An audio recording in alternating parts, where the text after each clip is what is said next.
had no idea.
Jake's year remote.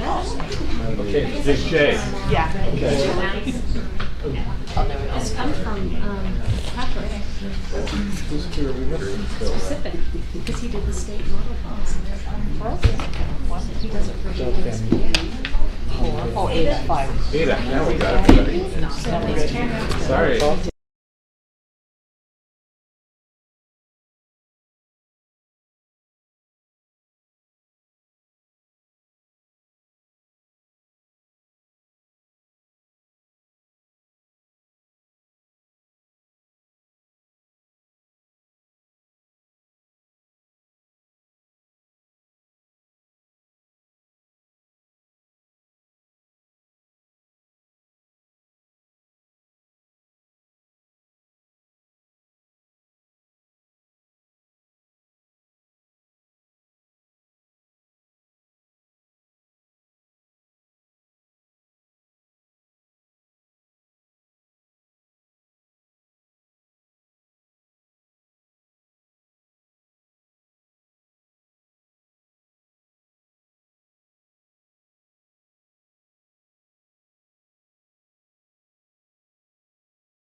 Being quiet, so I guess we ought to get started before the noise starts again. We would like to excuse Board Member Bateman and Julie and Shane, who are joining us remotely. And we will go ahead, and I'm just going to turn to our business manager to lead us through the study session items. All right, thank you, President Clement. We've got a couple of presentations. We've got first up, I think, a presentation from Jason and our assessment team, and then following Jason, I think we have Eric Woodhouse and our safety team, and then lastly, I think a scintillating discussion on board governance. Scintillating, keep that in mind. By the way, I have to tell everybody, if I seem in a bad mood today, my the bottom of a sprinkler valve cracked. Oh, no. I've never heard of this even happening before. I flooded my basement, and I have been trying to dry carpet and hauling stuff out of there, and so it's like. You should have called. We could have had this at your house. Yeah, that would have been. By the way, all the stuff from the basement is in the rest of our house, so there's literally nowhere to even sit down. So it's like, yeah, it's. Oh my God. However, I got the sprinkler system fixed this morning. Okay, that's good. And you weren't on vacation when it happened? I wasn't on vacation when it happened, which would have been even worse. So it could have been worse, but I could not envision how. Right now, so we'll see how it goes. So go ahead. Gosh, sorry. Yeah. Okay. Well, thanks for having me. My name's Jason Croton. In the district as a teacher, coach, TSA, and principal last year at Greenwood. So I'm excited to be here. Last year, you'll hear the word, it was challenging, right? You'll hear teachers say, oh, that was challenging, it was hard. But as we look through the data, you'll see some celebrations and some things that we're doing, some takeaways that hopefully you'll see that we're headed in the right direction. So I'm super excited for what we have. So I'll present that one.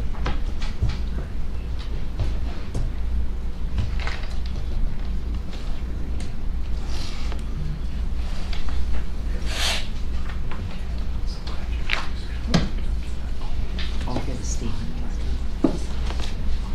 Okay. As I go through my presentation, there's more to cover than I have time for.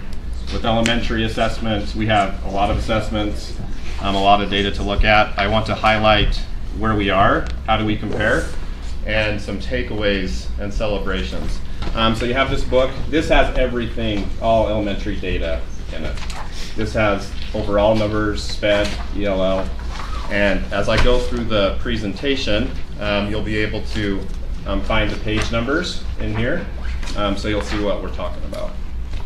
In the front, I have the links to our slides, and then also to the data itself.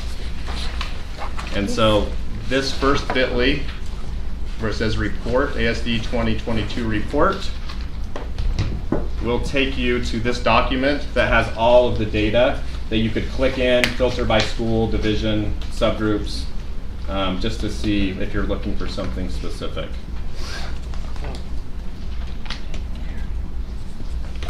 What I will show will just be some screenshots from that data. Okay. On page 3 in your book, it has all of our data from elementary from last year. So that's a snapshot of how we did overall. And I will talk about our KEEP assessment, Acadian's reading and math, RISE, and district benchmarks. So the KEEP assessment, that starts on page 4 in your book. The KEEP assessment assesses skills that students need when they start kindergarten and skills they need when they are exiting kindergarten. So they're different assessments. One is like preschool skills as they enter, and then the exit would be kinder. So you can't look at the numbers and say it's the same assessment. They're both called KEEP. They're both called KEEP. There's an entry and an exit. I'm sorry to interrupt. Can we make sure that Stacy and Shane and Julie can actually say something and we can hear it? They can, but they can test it and see. We did that before. Oh, they did? You guys want to say something? Stacy or Julie? Or Shane? Yeah, I'm here. I can hear Okay. everything. Perfect. I'm also golden. Nice. Shane, are you okay? I'm doing well, thank you. Okay, Grace, I just wanted to make sure if you have a question, just belt it out. So, So since we interrupted you once, let me interrupt you a second time. I missed 2 things. Number 1, Craig Brickerhoff is with us. I think this is his first study session. Grateful to have him here with us, a member of our leadership team, and Scott Sumner over here. Since most of you know Scott, Scott's here with us. And again, we're grateful to recognize both of them. And then, Jason, would you also just introduce your group, who's here with you, who may or may not participate? So I know there are several, and so again, I want to make sure that those who do so much work behind the scenes also are thanked and recognized. Yeah, we have our elementary team. We have all the directors and the supervisors, and so we're super grateful that they're here with us because a lot of work went into asking them questions and to see what we could present on. Does everyone? Does everyone know No. our Boyce and Sam and Carrie? Yeah, Boyce, Campbell, and Carrie Milner, the Okay. director of literacy and math. Just want to make sure. Thanks, Jason. Hey, Rob, can I just enter? Yes, please. Let's As long have as Jason they're again. here. Jason can roll with it. Yeah, we're good. Okay, so we also have 2 members in different roles from our technology team that are our AV specialists now in the district that are going to be taking on the challenge of making sure we have great audio visual as part of our learning powered classroom plan. So they're been newly hired as of about a week ago, and they're going to be the ones that are coming for most of our board meetings and helping Nicholas with this whole DJ setup. So this is Kelly, and this is Brad. So just reach out to them with any questions. Reverse that. They're not helping me, they are in charge.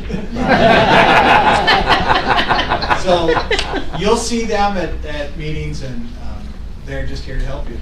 So, And it's Kelly and Brad. Kelly and Brad. Kelly Burke and Brad List.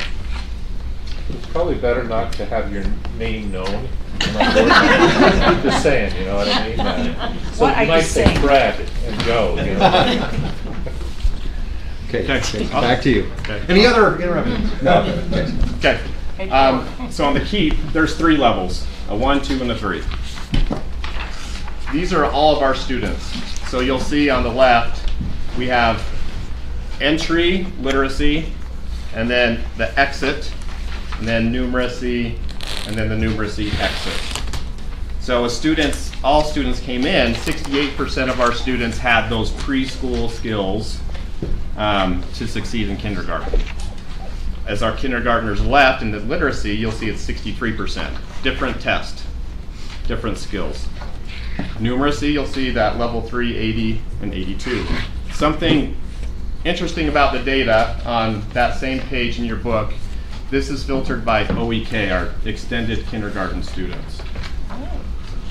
You'll notice as they came in at beginning of year, only 10% were at a level 3 in literacy. And when they exited, 58% of them had that level 3 proficiency. And you'll see the numeracy went from 34% to 75%. And so it's exciting next year as we have all-day kindergarten in some of our schools to see how that increases next year. So here's some celebrations that we found in the data. OEK students, they were 75% beginning of year in level 1, and we only had 9% of our students right here in level 1 at the end of the year in literacy, which is awesome. 3 is high. Yep. Okay. They increased from 10% to 58 end of year in literacy, and then 34 to 75. We've listed some schools where we've seen some great data, and there are other schools. We just listed some that we found as we were looking at the data. Cedar Valley, 100% of their students left at a level 3 in numeracy, and 89% in literacy, which is awesome. You can see the increase in Bonneville, their kindergarten students, on how they increased. And then Orchard Elementary as well, 72 to 80 and 85 to 94, which is awesome. So some takeaways for this next year. Our OEK students have greater gains. So what does that mean for all-day kindergarten as we start that, which would be awesome. Good case for our legislators. Mm-hmm. Yes. Our literacy scores are lagging a little bit, and we recognize that. And you'll notice that KEEP is a more comprehensive assessment than Acadian's. It assesses standards. They're reading at the end of the year. In Acadian's, kindergartners aren't asked to read passages. The literacy team has been working on making checkpoints throughout the year for the KEEP assessment. In the past, when the KEEP started, there wasn't anything like in between to check, like where are we at? Is there a KEEP entry and then the exit? You're just kind of waiting to see. And as teachers use those progress monitoring materials and measure throughout the year, then they can kind of gauge where they're at, which would be awesome. Okay, Acadian's reading is our next one. That's on page 7. We just left page 7. Oh, maybe it's on. It's not. 11? Page 9. There you go, Jason, I page do have 9. a question. Yeah. Has it, I mean, I know you're new, but Yeah. has it been the habit in our district, it seems like we have struggled more with numeracy than literacy? Like we've always been ahead in literacy. Is that true? I'm not exactly No? sure historically. I think literacy has lagged a little bit. Yeah, I think literacy has lagged. Lagged before? Mhm. Okay, so page 9, Acadians. Acadians assesses skills that students need to read. There's 4 levels: above, at, below, and well below. So let's look at state averages from this year and our district. On the left, you'll see beginning of year, and you'll see state numbers. So for example, state kindergarten students were 57%, and our district started at 66. And so you can see those state numbers and then how we finished end of year. And in some grades we are higher than state averages, and other grades we're lagging a little bit. And that one's on page 11.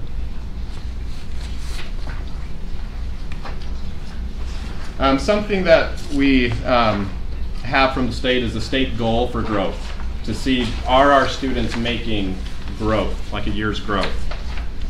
And the goal is for grade levels 1 through 3, and the goal is 60%. That's our state goal, and we hit 61% on our growth goal, which is awesome. That's something that we always strive to hit, to make sure our students are making that typical or better growth, and we did that this year. In 1 through 3. in 1 through 3. Yep. Mhm. Yep. I have a question. Yes. Yeah, back to page 11 again. Yep. I'm looking at the end of the year proficiency. Yep. We are below state average in both of those, and we went down in both the 5th and 6th grade. Mhm. We went down from beginning of year to the end of year, and we're below state average. Is that something we should be concerned about? Yes, I think it's something that we need to look at more. A lot of schools jumped onto 4-6 the last couple of years. This was the first time that they've been assessing these skills. And something that we've seen with Acadians and letters, our teachers are now diving into phonemic awareness and those skills to be able to help students that don't have those basics. Jason, wasn't the end of year window this last year the first time that all 4 through 6 were tested? Yep. Mm-hmm. And so some of them weren't tested middle of year, even because this was the first year that it was available for everyone unless they chose to purchase it on their own, like their trust fund money. But then not all of them gave it throughout the year because it wasn't, the district started providing testers from 4 through 6 only in the final window. So how about for this coming year?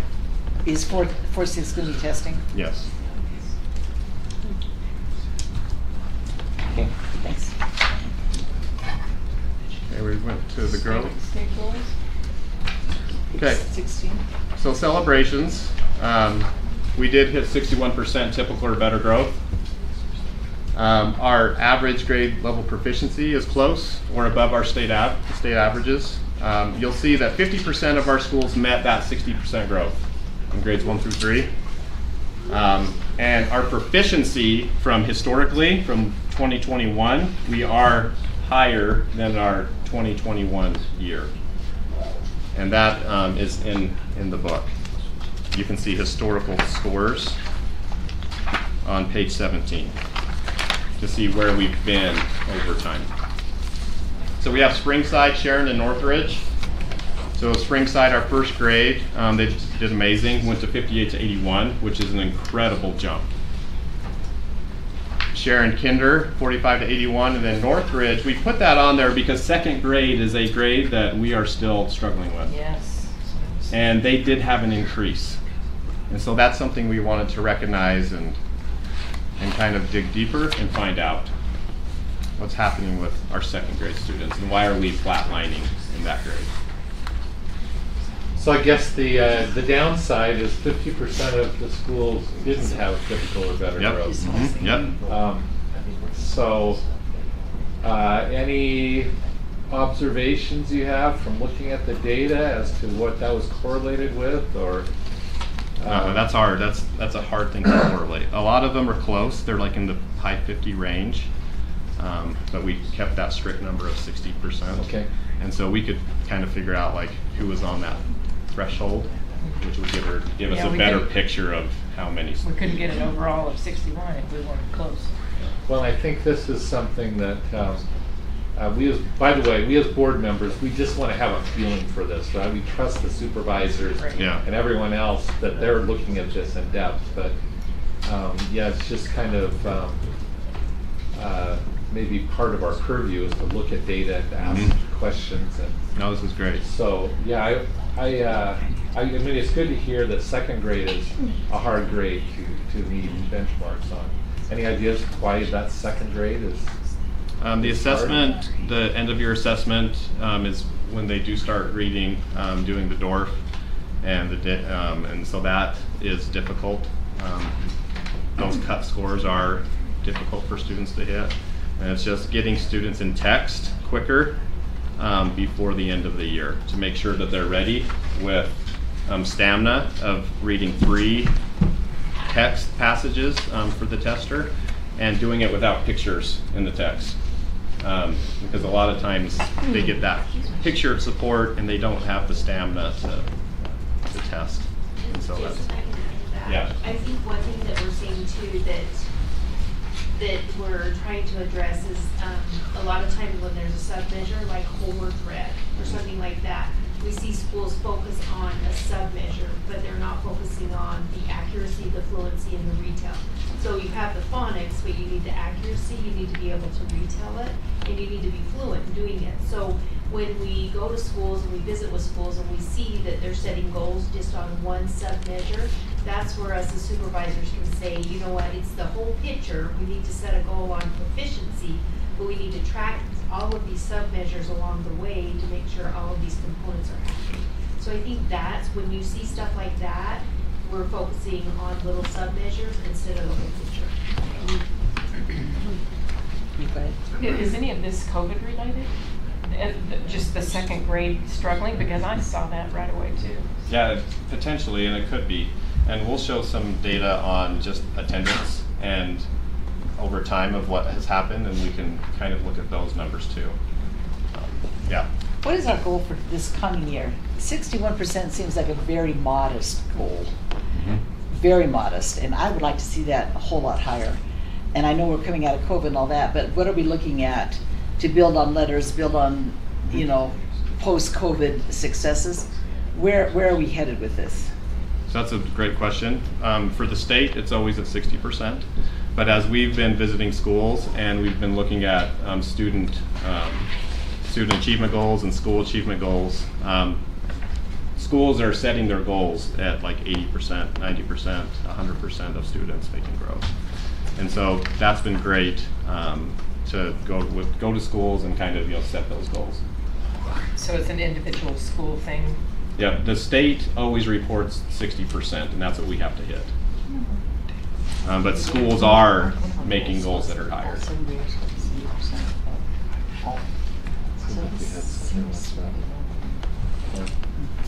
Just some quick takeaways. You can see that we have decreased from beginning to end, and that's something that we want to continue to look at. This year, the schedule changed. Teachers usually had that small group instruction time, and now they're grappling with how to embed that during the day, which they've done a great job. And so just that dynamic, that change, for some teachers and schools could be difficult. Letters will be completed. And we have noticed that teams that are tracking progress with small goals along the way are the teams that are getting good results. And that's through pathways of progress. Our EL and SPED numbers, they need more support. And that's, you can see the data in the book about that. Our district goals for next year for the state is a 9% increase in kindergarten, and then that's 60% typical or better. Those are just the state, those are the state goals. Can I just say to everybody here, I think 60% is not good enough. I really don't like that. I don't think we should settle for 60%. That means 40% of our kids aren't reading where they should be.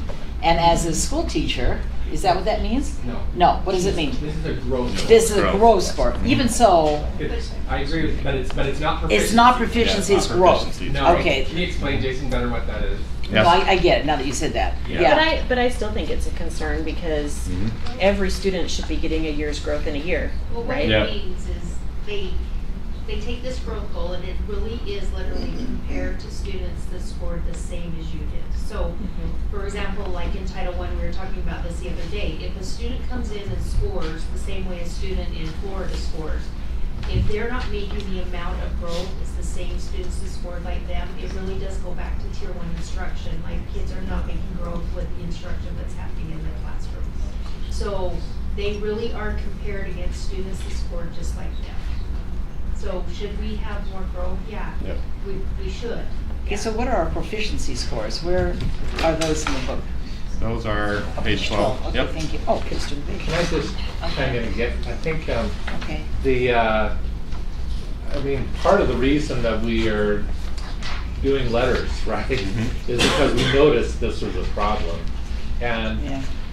do you think, I mean, obviously you have to be patient, like particularly doing letters training during last year when it was crazy is hard. But do you think that we'll start seeing results in a year, 2, 3, or what do you think would be realistic? Anybody? I'm glad we have everybody That's a here. good I'm just trying to, so chime in with whatever. We're gonna you throw know. out the hard questions today. There you go, yeah. So I would say, I think there's a combination of things that need to happen.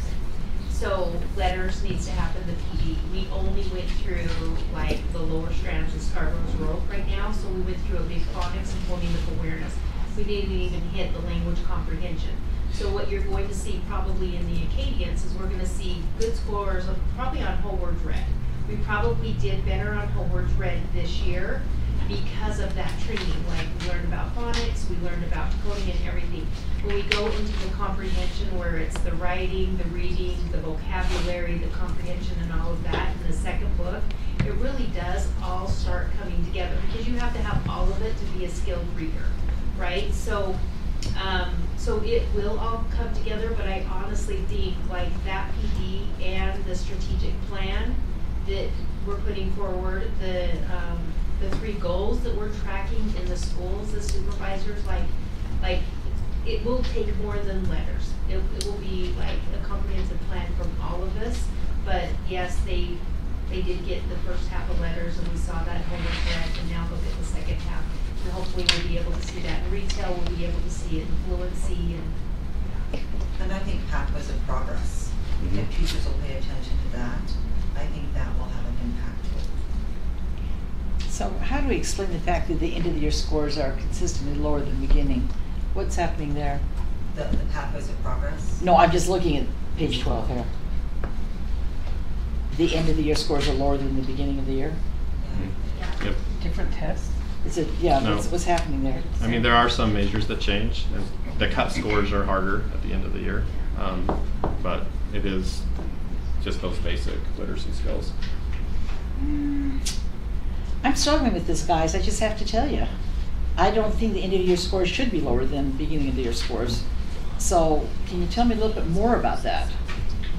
Like, is there something going on that we're not seeing? Or something going on, is it the testing, is it the instruction, is it the kids, is it COVID, what is it? I think All like of the above? Michelle said, a combination of a lot of things. Solid tier 1 instruction has to happen, and 80% of students need to hit that tier 1 instruction before we intervene and do tier 2 and tier 3.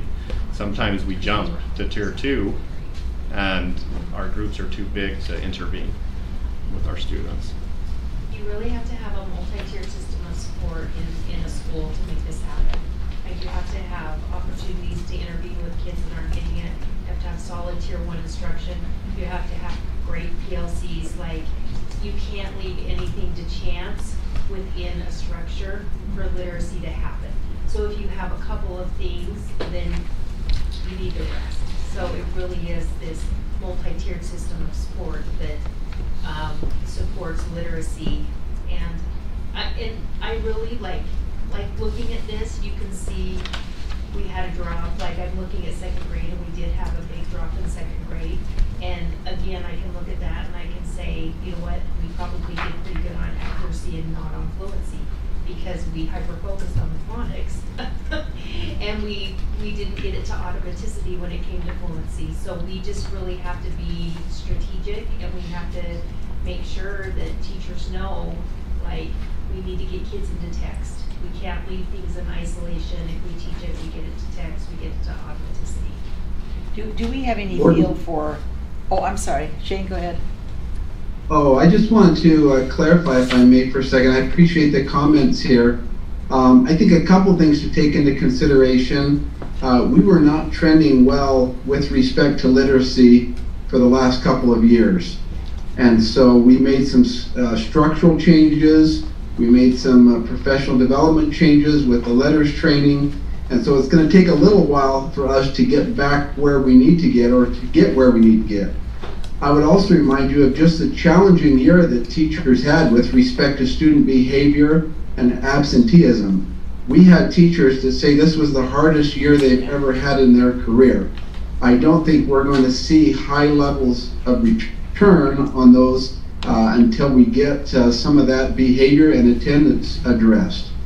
The third point I would ask for board support on is that finding that teachers who set goals and monitor progress find significant gains in student achievement.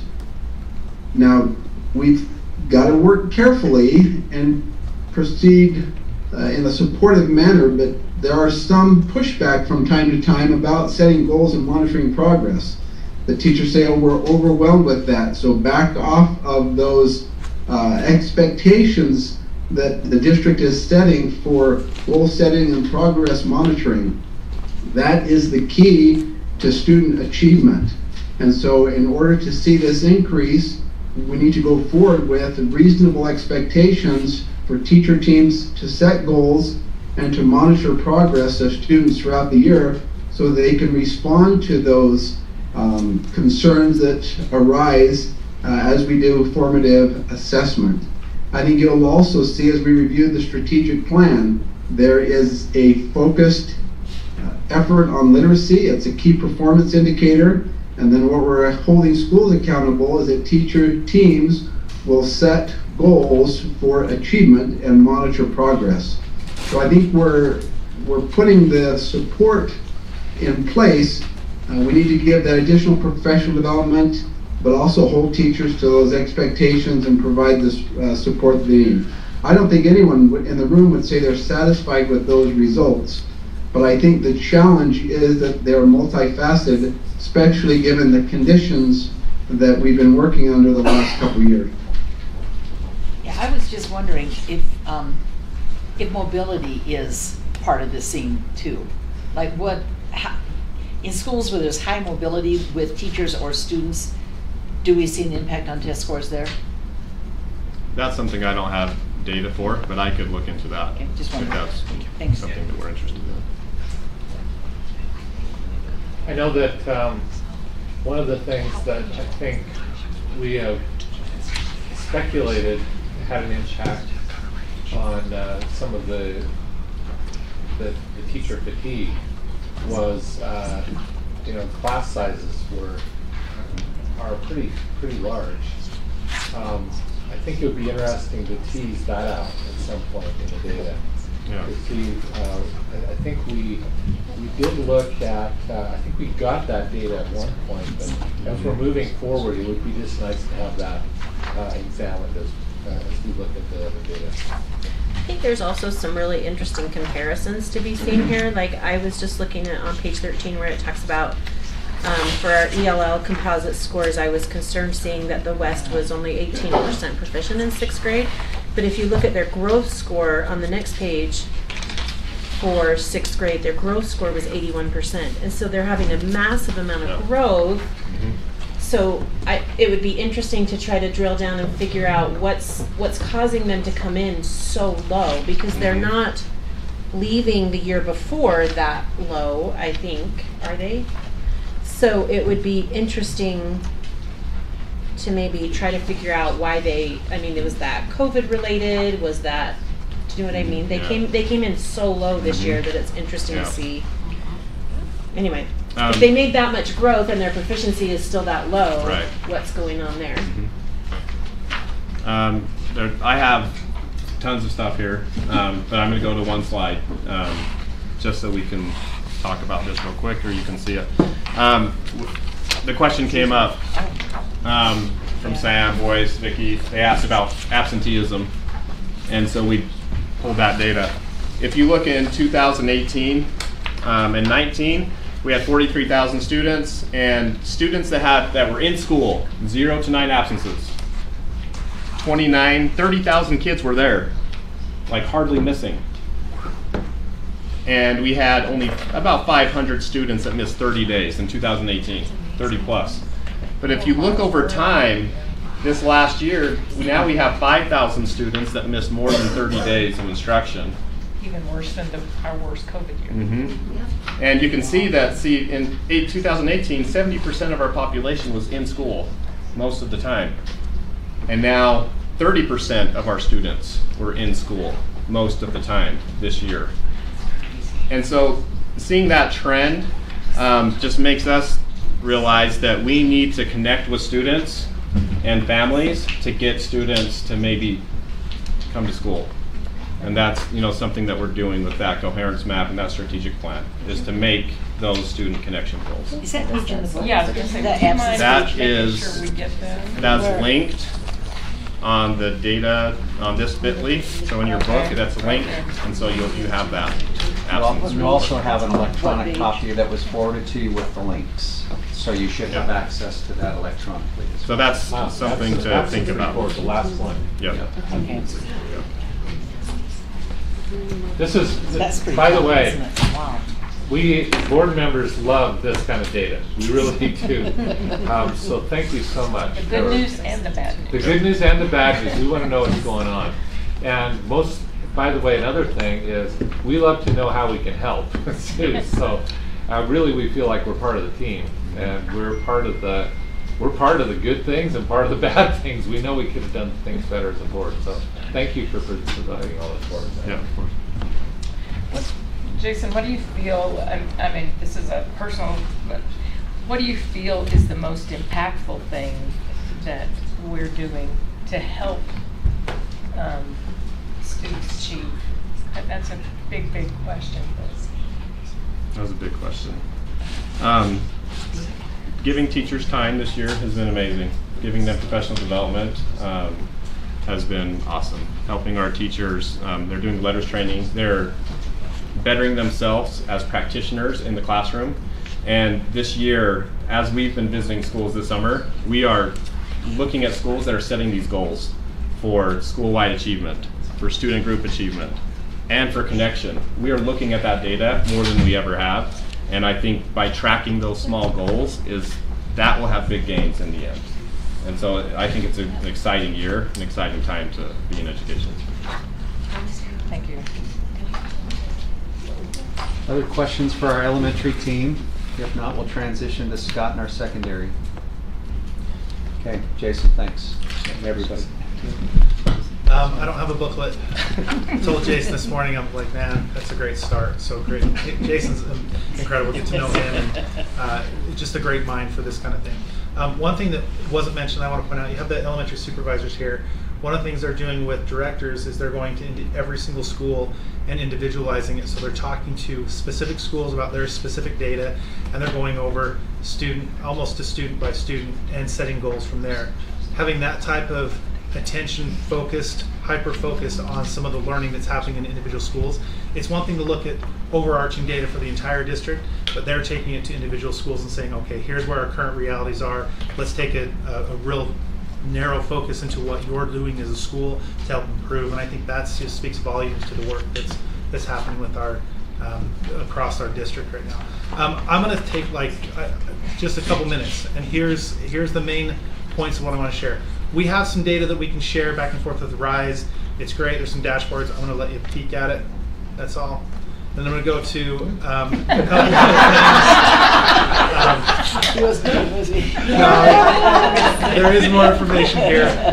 I am more than happy to share these links with you, and you can pore over it. I do want to focus on some of the processes we're in.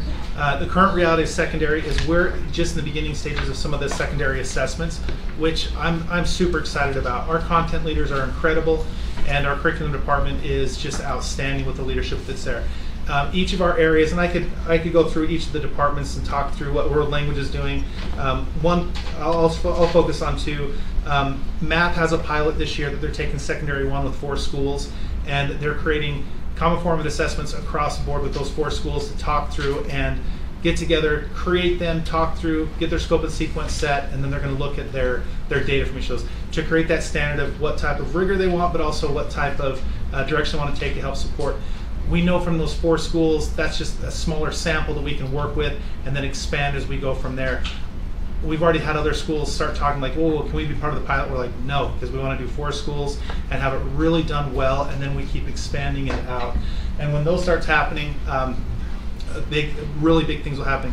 Our science department right now, our science content leaders, in each of the areas, they have been the last couple of years really building out their assessment pieces, but also just building capacity of the teachers of how to align things, how to work through things, how to trust each other, and have those open conversations. It's taking it slow, but it's the right work as they get together at a table just like this and say, okay, how did you do? And it's just, it's kind of a tougher conversation at times when we want to say, well, my kid scored 80. Is that good or bad? We don't know a context yet until we have some comparable data.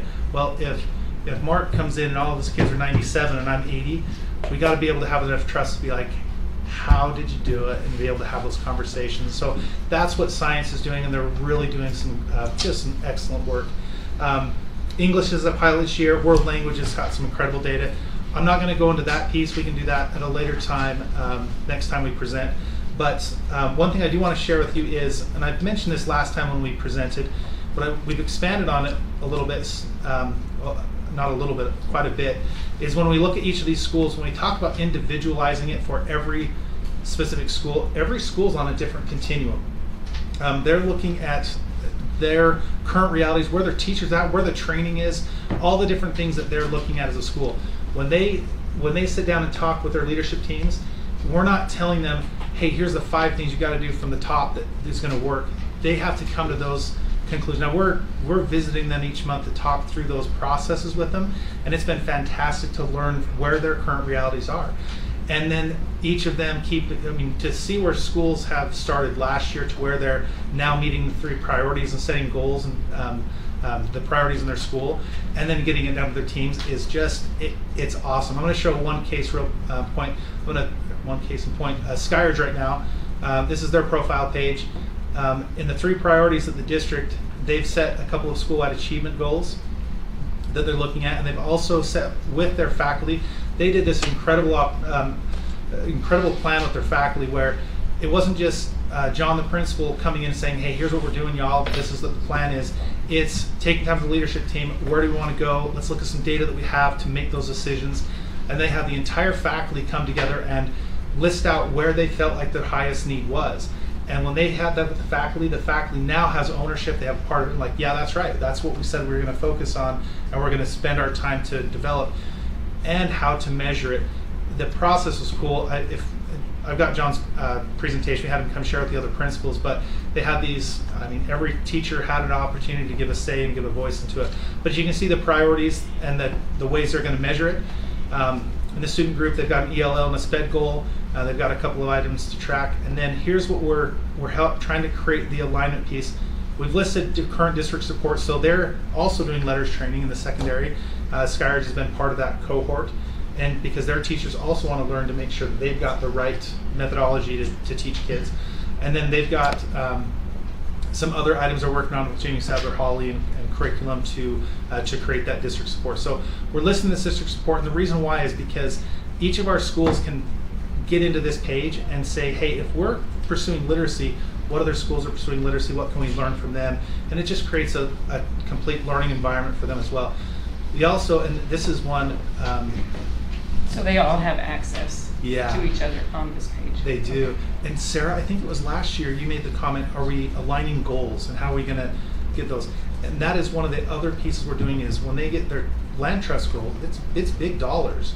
And those dollars we want to align to the work they're doing and their priorities, so the money is aligned to the work, not just here's a shiny thing, here's a shiny thing, here's a shiny thing. It's really the shiny thing is what we're doing together, and so that's in constant conversation to help that along. But then we also have, when our secondary schools are accredited, they have a list of priorities.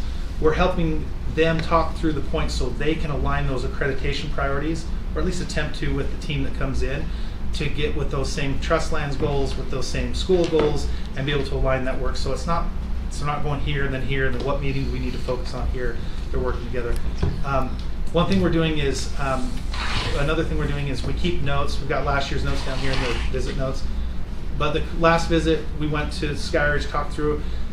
The cool thing about it is we have next steps with them. So they're pursuing next step items where they're coming up with the plan, and in many cases they're pushing, it's reciprocal accountability is what we want, is admins asking their teachers to do stuff, but they need to provide the resource so their teachers can accomplish it. The district's also working with schools like, hey, we have the coherence map, we're working on this. What can we do to help support that? That same reciprocal accountability back to the schools. And so they're pushing, wrong word, but they're pushing back to us saying, well, there's some support and help we need. Now we're getting into really some specific things that we can help the school support with in these next steps that we're following up with working on. And then final thing, really quick, is in each of these tabs we have a school area focus, so we can keep track of what the priorities are for each school, and we've created little cohorts that they can come in and start looking. We had, I believe it was 23 out of 28 schools attend the cohorts last year, where they're just coming and learning from each other to build their capacity. If I'm a high school principal, I might have some skills in one area, but I might not have them all in every area. But my peer across the town with Joe when he was at Skyridge, we would talk often about how to improve things. But if I'm learning, if AFI is looking at literacy and so Cedar Valley, well, let's learn from each other and talk through what breakthroughs they've had. And so we have this list, but we're also keeping track of the data pieces that they're looking at and setting goals and how they're doing things. But these are the list of schools that are working on things. Final thing is we just have a list of resources. So when our principals and our PLC coaches, the leaders in the schools look at the needs they have, they can go to a one-stop shop and pick up all the resources they need in one place instead of who do I call, where do I do this? It's all in one place they can resource it out. But that's it. Any questions? Can you go back to that cohort page? This one? Where it kind of shows the schools that what they were working on. So this is something they can refer to. Yeah. So what we have here is, so like last year we had 4 high areas of need that our schools indicated to us that they need more support and training in. Connection, grading, intervention, and literacy. And so we created 2 different full days where the morning was connection, the afternoon was grading. And it was a volunteer basis that the schools could come and they signed up, came to it, and we had some guiding questions, but we really had just an ability for them to share back and forth what they're doing. The cool thing about that is we were kind of ready, firing, aiming, if you've ever heard that cliche before. And when we found that is we're like, wow, we're really onto something because we only had the meeting room for 2 hours. And the group behind us was like knocking on the door. We're like, we're just really getting good. And so we took as much time as we could till we actually had to leave. But the conversations continued in the hall and in the parking lot. And then schools were actually meeting with schools on their own time to help learn from each other. That piece has been pretty powerful, so we expanded that to give more time. But then we started getting phone calls from other schools asking, hey, why wasn't I invited to this? Well, we didn't know you were talking about grading. And so they said, well, invite us next time. So all schools get the invite to come to every one of the cohorts. And we have teams that are just kind of sitting on the wall, kind of fly on the wall, observing, because it might not be in their current 1-year plan, but it might be in their 5-year plan. So like, hey, let's at least get in tune with what's happening so we can see it and learn it. We have these dates already set for the fall, and we've added 2 more areas that we've just identified from our school saying, hey, we need help in these areas. One was attendance. I'm sure when we solve the attendance problem, we won't keep it a secret, we'll share it. The other piece was student groups and student connection. Our schools are just like, we just want to do better. We care about these kids and we want to connect better. Let's learn from each other. So we've got 6 groups right now. We've got 3 days kind of back to back to back. And if you want invites to those, I'll invite you to just come watch and see. Yeah? Okay. I'll make sure we put that on there because it should be great. Like Annalise, we've talked to her about the connection piece, and we just have so many great experts in this building and in our district that we have the resources here. We just need to give them the right venue opportunity to share out and talk through things. Any other questions? So that's taking place when? Starting September. Yeah. I'll email you the link to this profile so you can look at it, and then you can see it kind of grow as we keep meeting with schools and adding notes. And then I can get you the dates of those 2 and then make sure we get you on the invite list. Yeah, just let us know when you're meeting. Okay. So I just don't let you get off without any hard questions. Oh! I'm sorry if we were too. No, that was great. Too dead. I just hope you get the feeling that we really care. We really do. Just trying to figure out what's going on. Anything you see poking above the water that's a particular problem, or is there anything that is poking above the water as being really an area where we're really nailing it in? I know you're new, so yeah. But I mean, just as you came in, started looking around, anything? I think that the thing that stands out to me, and I mentioned this a little bit just prior to this, is the amount of quality people that care about kids and have expertise in areas to give them the platform. Like, for example, this literacy cohort, we have Jamie Sadler-Holly that just is so knowledgeable. When we bring her in, the first time we gave her direct instructions, like, you're not leading the group, you're taking notes to see what our people need. And so she sat there and took notes and just made a list of things. And then she went back and researched them out. And then we talked through them and planned them out. And now we have some different presentations where we're going to give them what they wanted to learn from. And same thing with each of these areas. I mentioned Annalise with this, the connection piece and student, or not the connection piece, but the equity piece with students. The connection piece, all those things we have expertise that we're just seeing people really blossom in their roles and really be able to leverage a lot of impact on the schools individually when they have those needs. So that was one of the key openers. Is I went around and started meeting people, and I'm just like, this is incredible. We just have a pool of talent in this district. This is amazing. Do you anticipate these groups will continue to grow? Like you had 4, now you have 6, like math or something else would be included, or? Yeah, when we start talking the cohort, the content leaders taking on the assessment pieces, when we have these smaller groups of 4 schools, we will learn a lot from those focus groups. And then from there, we'll invite the schools to come and be a part of it. All of this will be an invitation right now. Right now, it's not even an invitation. They were already invited if they were invited. But once we learn, then we'll start doing the invite. And that should keep expanding where we can continue those types of assessment groups. We also have the areas of focus groups that students or schools are looking at. So. We were talking earlier about how much administrative turnover we have. Is that another issue you run into, or is it just part of being in secondary ed? I don't know. When you say, well, I know we had a number of positions growing, but one thing we are continually focusing on is the principal pipeline. And what that means is training people here in the district to be ready to take on leadership roles.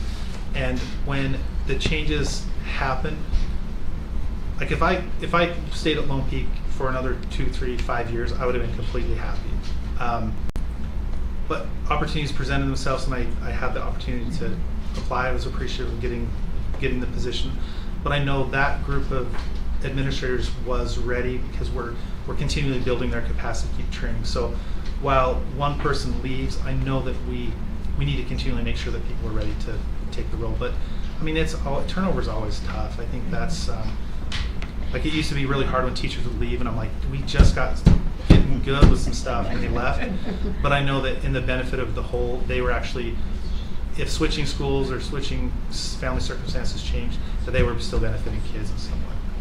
So you're saying that pipeline, sorry, No, go ahead. that principal pipeline, there's some consistency in their training, I guess, is there? Oh, we're just barely starting to, I mean, okay. we have, that is the piece that we want to get really good at, is so when we do have change, our principals are ready to jump in and so just hit the working ground on making that up. constantly.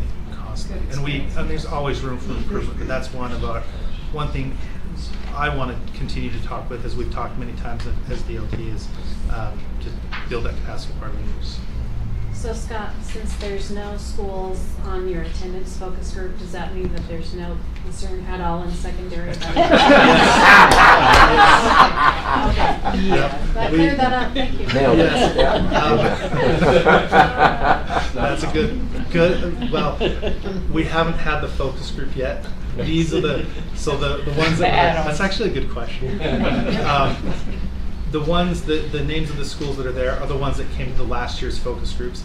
Attendance and student groups are new this year, and so we'll add that data when schools attended. Darn. So,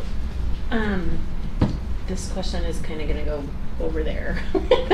So, my question for secondary for a long time has been, it's difficult to compare how students at different schools are doing in a subject in secondary, because we don't have state testing for each individual subject. Like there's not like a secondary 3 honors testing and then secondary 2 testing, for math.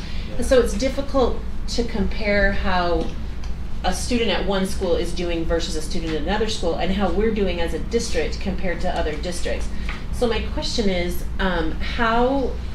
what do we currently have that allows that kind of comparison to help us know where we are? And how are we maybe trying to improve that situation as we're collaborating with different schools in different areas? How do we know, like if I'm a secondary 2 teacher, how do I know who's knocking it out of the park in secondary too that I could go talk to improve my instruction? Yeah, it's a great question. Some of the current data we use the ACT scores, we use Aspire scores, we use RISE scores. RISE, the more junior high, Aspire more in the high school. The ACT scores, we also pull AP stuff, but that's not what we're talking about in this context. Yeah. The challenge that we met with this was May, June, with our math content leaders. They're so great. They just really are outstanding people that are working hard with teachers, building the pedagogy piece, but also the instruction tier 1 for teachers. The challenge was that question. And so hopefully this cohort is one that starts those conversations with. So the secondary 1 pilot, we have 4 schools involved. It's hope that, well, not hopefully, we'll get to that question where they're doing similar assessments in kind of a quiz format, but also a formative assessment at the end of the term where we can compare the data back and forth because they follow the same school to school. We have a lot of those examples within schools where they can have that comparative data, and that's the PLC process working in the school. District-wide, where we can leverage our resources, those 4 schools are different schools in different areas. That now we're going to bring them in and have that across the board so we can learn from schools across the board. So we're just scratching the tip of the iceberg with that piece, but getting better. That's I a just big thought goal. I'd love for us to know. I mean, I know we can take our ACT score, but even that, like if we're trying to compare nationwide or something, a lot of the nation doesn't do the ACT really. Like they still kind of do SAT, and so it's difficult to compare as we're talking about how are our students really doing in comparison to other districts, other places, other schools even. It's difficult to really pin that down, and then I don't know, it seems like we should have some way to, but I don't. And especially when you're looking at, like, if a student took chemistry that year and then they take the ACT, I don't know that they might do really well on the ACT, but that might not be because their chemistry teacher was doing a good job. I shouldn't say that. But do you know what I mean? Like it might be because they got a 36 on the English portion. And so I just wondered how we can improve our measurements, especially in secondary, because we want to make sure that our kids aren't just being successful in that particular teacher's class, but they're being successful in learning the subject matter that they're supposed to be learning. Yeah. And I think you will find really good pockets of success. Not pockets, but schools will have that exactly what you're saying across the school conversations.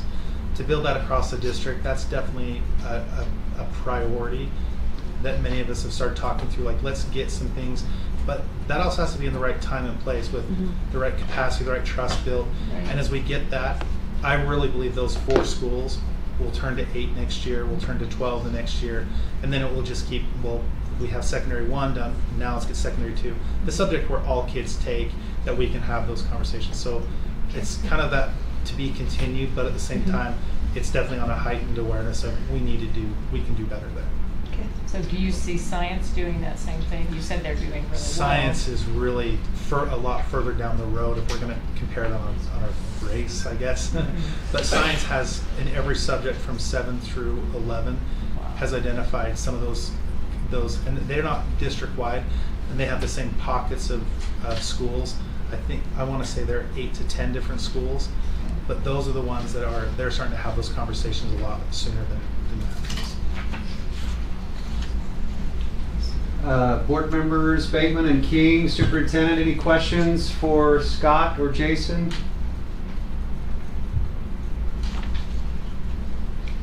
None for me. Thank you, Scott. Appreciate the presentation and the data. Excellent presentation. Thank you. The attendance numbers, that was elementary only. Yeah, correct. So we could get that for secondary. it'd be interesting. Yeah. Okay. Thank you. Thanks, Scott. Awesome. Kimberly's going to take over Hey, next. and while Eric is setting up, I'm just going to give you a little bit of background for it.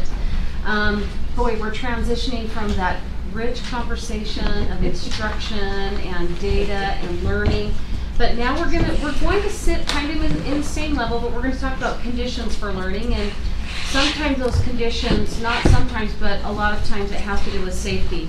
So after the incident that occurred in Texas, at that particular school. And we were also in a transition from Mike Browning, who, I mean, his passion was school safety, and COVID kind of took him out of going after some of the big things that he wanted. So as we replaced Mike and hired the great Eric Woodhouse, two exceptional leaders, and you're going to see the passion that Eric has here in just a minute. But now this is surfacing again, that kind of surfaced right before the 2016 bond. We, in fact, organized our 2016 bond campaign based on new growth and new construction, and in addition to that, aging facilities or renovations or rebuilds.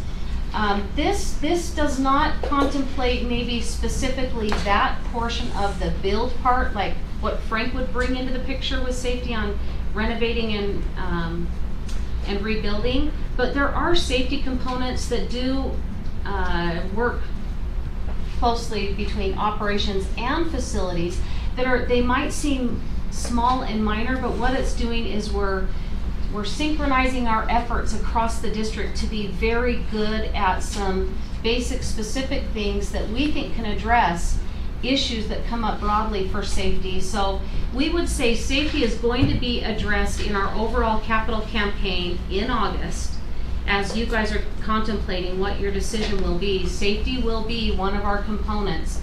And so Shane thought it would be a great idea for Eric to do a presentation for the things that we have learned about safety, where he hopes to go with his team, and where he's working closely with facilities on other areas. And we want to welcome Eric Woodhouse to the team, and we're excited for his presentation. Thank you. And I want to be cognizant of your time, but I also don't want to rush through this, because safety is one of those areas where we really do need to focus on this. We want to make sure that we are using research-based practices as best as we can. Mike Browning, it's true, he was a unique individual, and he was uniquely passionate about this area.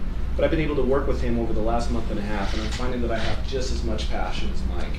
And I really want to make sure that whatever direction that we're moving, that we're doing it following research-based practices. And so Mike has really been trying to get me up to speed. I'm about 50% there. So the other 50%, I've really tried to read and do my research. But if there are questions that you have, please ask them. I want the hard questions.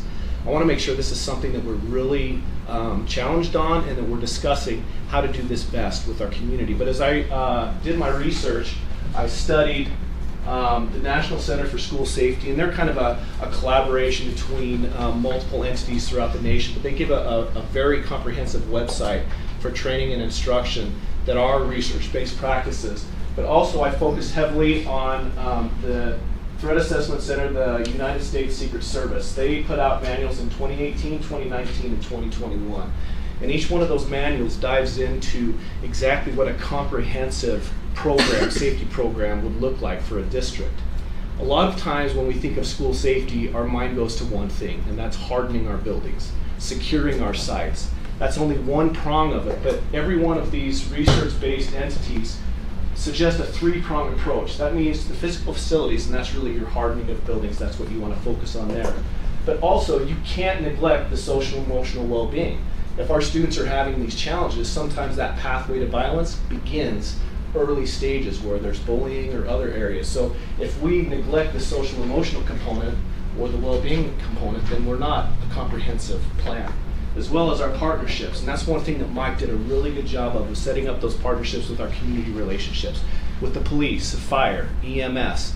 But we also want to make sure that we're partnering with social services. I don't know how many of you have been to our interagency meetings as board members in our community, but those are excellent avenues where we can collaborate with all these community partnerships. But we also have to collaborate with parents and our school teams as well, because teachers know exactly what's going on in their classrooms, and they can really spot where those challenges are for students. But what I wanted to focus on today is there's an excellent summary provided by the COPS, which is the Community Oriented Policing Services, and it's an arm of the Department of Justice. And they gave a series of 10 things that a school, if it's a comprehensive program, should really focus on. So as your eyes go down, you can tell that there's a physical safety component, and then there's an emotional security component. I want to focus first on these first 5 under physical safety, because that might be where a lot of your questions might arise, is how are we hardening our buildings? Then I also want to make sure that we're focusing on the emotional security, because you can't do one without the other. And so first, comprehensive school assessment. We want to move, just like the elementary and the secondary got up and they shared data, we want to make sure that our safety plans are based on data. I can tell you generally how our school is doing when it comes to the direction of school safety, but I can't tell you specifically where each school is at. We want to, and I've been working with Rhett Larson, who is over the safety for the state office, developing some kind of a comprehensive school assessment where we could go in with a multidisciplinary team, which is the police, fire, other eyeballs, so when we're going into a building we can assess based on a standard protocol and see exactly where that school is when it relates to the drills or how hardened their school is as far as secure entries, that nature of things, so that we can see as a district, is there an individual school that's an outlier that we can learn from? Is there one that's an outlier for the wrong reason and we really need to go in and give support? But we're using data more as a learning tool so that we can make sure that we're exactly where we need to be. Try to do that every 3 years for every school. We have a lot of schools, but I think that we could get around to every school every 3 years. If we're doing that, then we're going to be consistently improving. Please, if you have questions, feel free to ask them as we're going through this. Amber. Any school that's had some type of building or facility change, would you then review that school more often than the 3 years? Yes. And I think that's a great point, especially as we're going through bonds or especially as we're going through seismic concerns. Well, even if you had a big trailer, brought in or something, that might change your plan enough that it might need to be reviewed. That's a really good point, because when we're talking trailers, we're talking access points, right? Right. That's one more access point that somebody could have. What are we doing to make sure that that's secure? Or a satellite, like we moved satellites. We're moving satellites right now. Yep. And so that's, if you've got 15 classrooms in that satellite, that's 300 kids out there that weren't factored into the previous plan. That's a good point. So. Yeah, Sarah, did you have a question? You've used the term hardening of the buildings. I'm not familiar with that term. So when we talk about hardening the Yeah. buildings, we're talking about, is there a secure entry there? Okay, Are you locking all of the doors?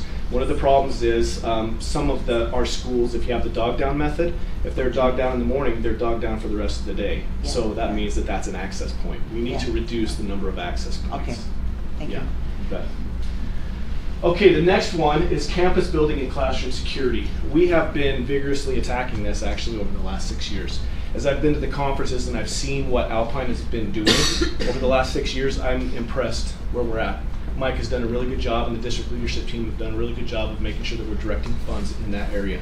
After Sandy Hook, we got a lot of questions as elementary supervisors, and there was really a heavy call to what are we doing to harden our buildings. And so there was a concerted effort to make sure that we had secure entries, push-button door locks, camera systems, and key card access. But I want to talk about each one of those. But if you're already familiar with it, I can move forward. But our secure entries, are there any questions about this? Every one of our elementary schools now has a secure entry, which is incredible. I don't know that there's any other district that has that. Now, the protocol that we follow is varied right now. We need to get more consistent in making sure that we're following a precise protocol. So, and sometimes it's annoying for secretaries or for the patrons, but when it comes to safety, I think that we can handle that.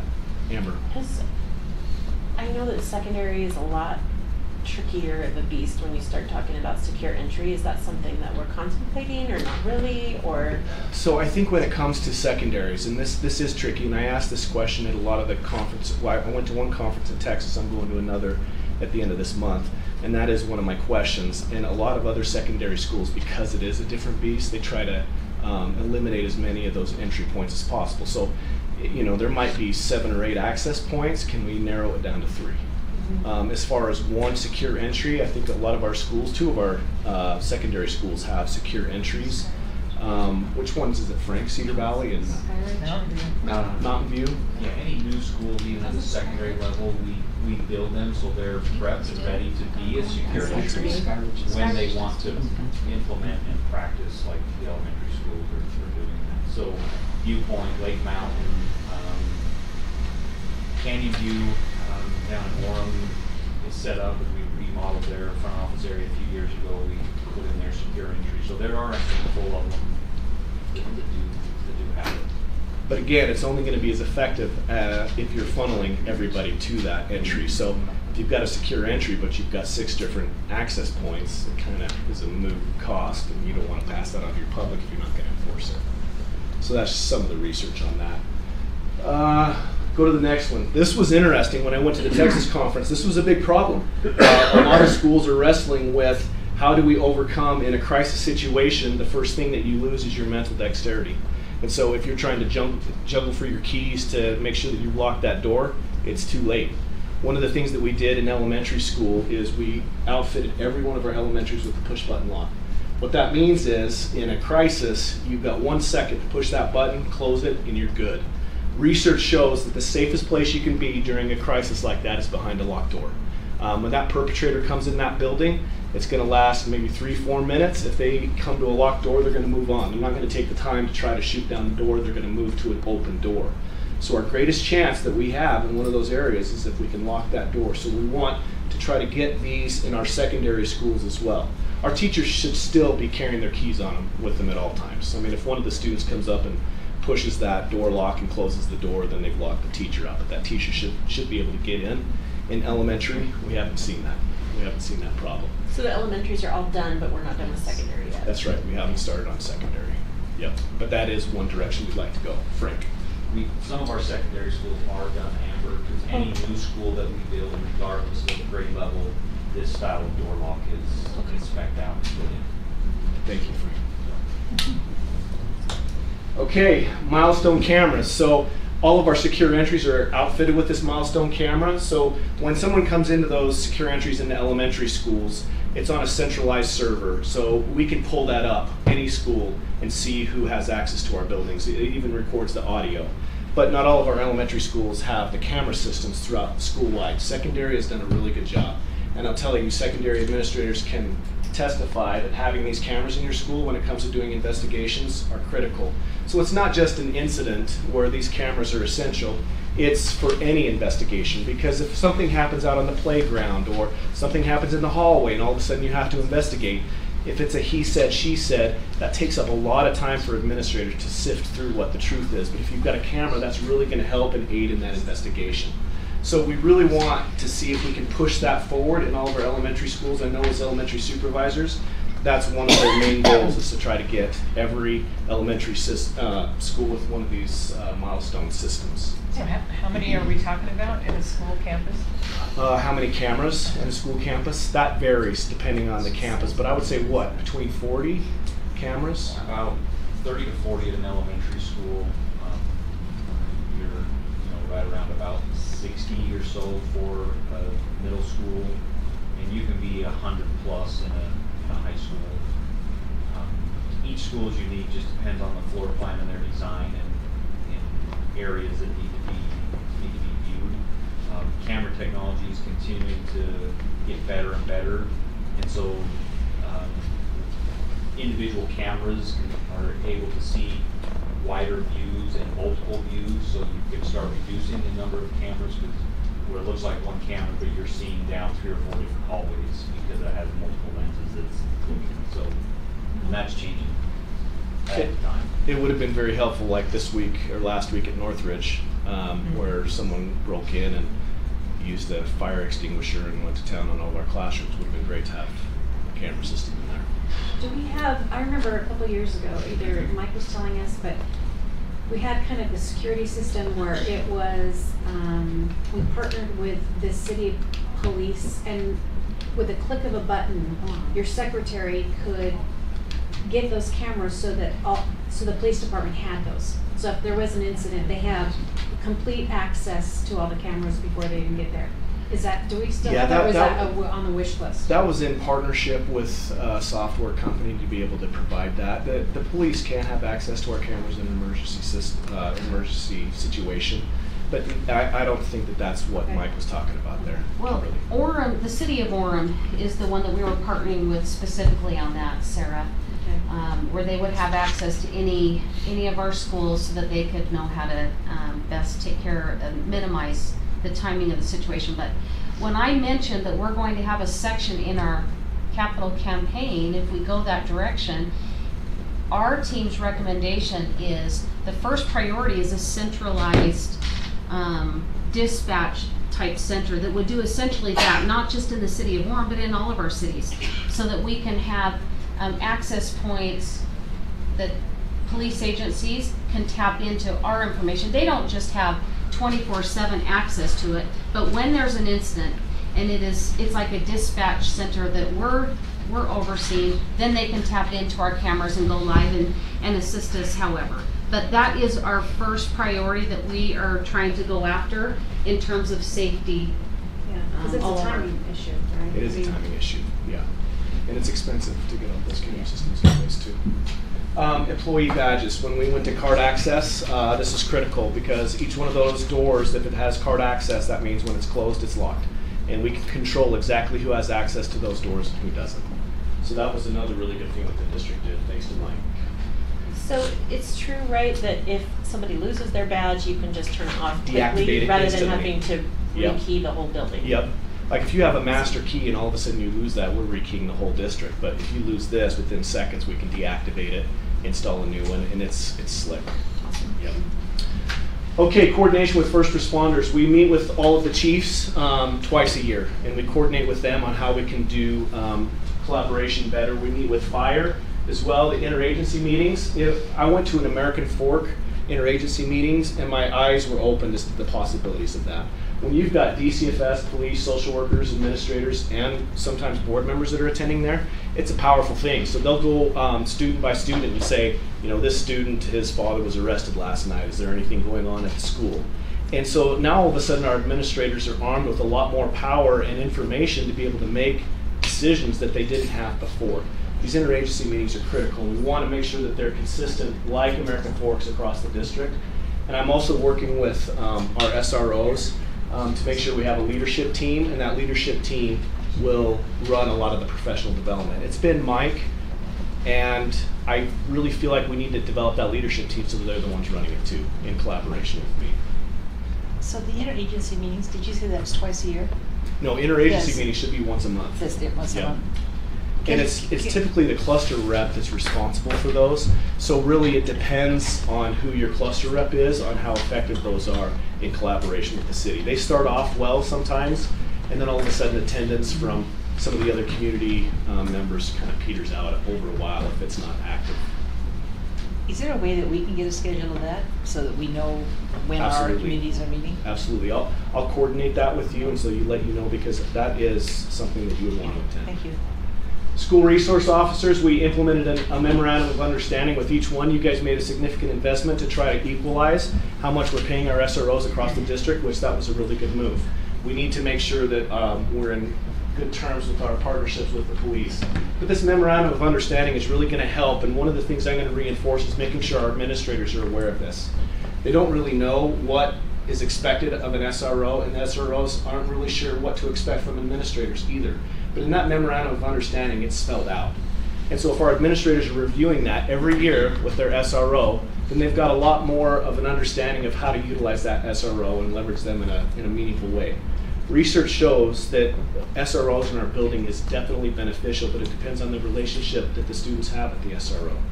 If it's more of a policing type of a relationship and it's fear-based, then it's not encouraging those students to go to the SROs and have that meaningful relationship right from the beginning. But if those SROs can go into our elementary schools, junior highs, and high schools and start developing that relationship with those kids, that's a powerful benefit to those SROs, and we can't do our work without them. Drills, we're going to try to make sure that we're following our standard response protocol. Are all of you familiar with this? Okay. This is something that we implemented in the district quite a while, like 3 years ago, I believe.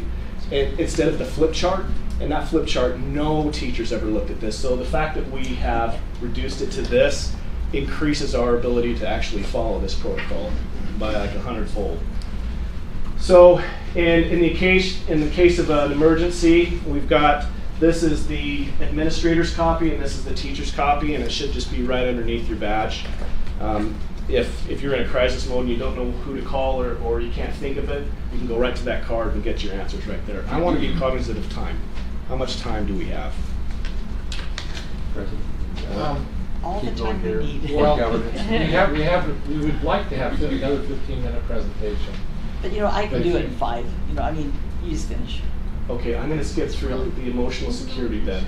But the school climate is essential. The implementation of our Tier 1 instruction for those students early on is going to be critical. When we talk about student groups, Annalise, I think the more inclusive we can be of those groups, I think the more we're going to minimize that pathway to violence. But one of the main things I want to get to is this was interesting, data that you talked about, Mark.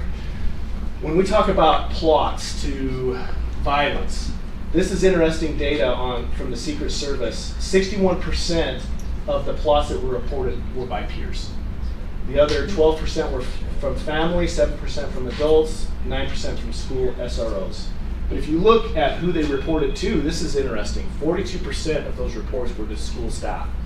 The other 30%, well, 42% were to police officers. But if you look at the power that a connection can have with a teacher or a school adult, that's where the biggest payoff is going to be. So when we start talking about school connection, is that critical to school safety? Absolutely it is. We need to make sure that those students feel safe in a connection with at least one adult in every building. So, anonymous reporting, we have Safe Utah app, Safe UT. Are students using it? Well, I don't know that we are very good at teaching our kids. It needs to be more than a conversation of once every 3 years. I don't know that our secondary schools are talking about it. I asked my student who's a junior in high school, and I asked my daughter who's an 8th grader if they knew what Safe UT was. They didn't. So even though we have this and we've publicized it before, we need to do a better job at helping kids understand what it is. Sorry, can you go back to the previous slide? Yes. Is there a segment for reporting to another student? I don't see it there. Other students are not really Peers. Well, yeah, peers. Kind of a. Yeah. But peers know. I mean, they're following social media, and that's usually where they hear about it. Is from peers talking to other peers, and then that peer reports it. When I was at my CSTAC training, which is Comprehensive Student Threat Assessment Guidelines, there were 4 different reports where shootings were thwarted, and the number one way that they were thwarted was by peers telling an adult. That adult investigates it, and then they take appropriate measures. But it was through that peer report. So that is a thing. Okay. It is huge, yes. Yeah.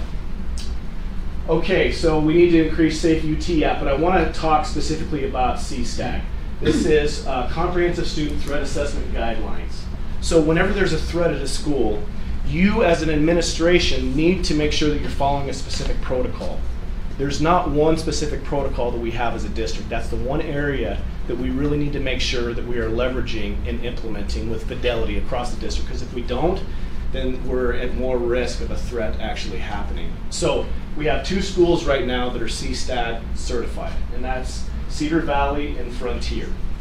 They've both been to conferences this year. We're really working on moving forward with making sure they're implementing that with fidelity. It's kind of hit and miss. If you only train one administrator, the chances of that being consistent across all of them reduces significantly. All the administrators in that building need to be aware of what CSTAG is.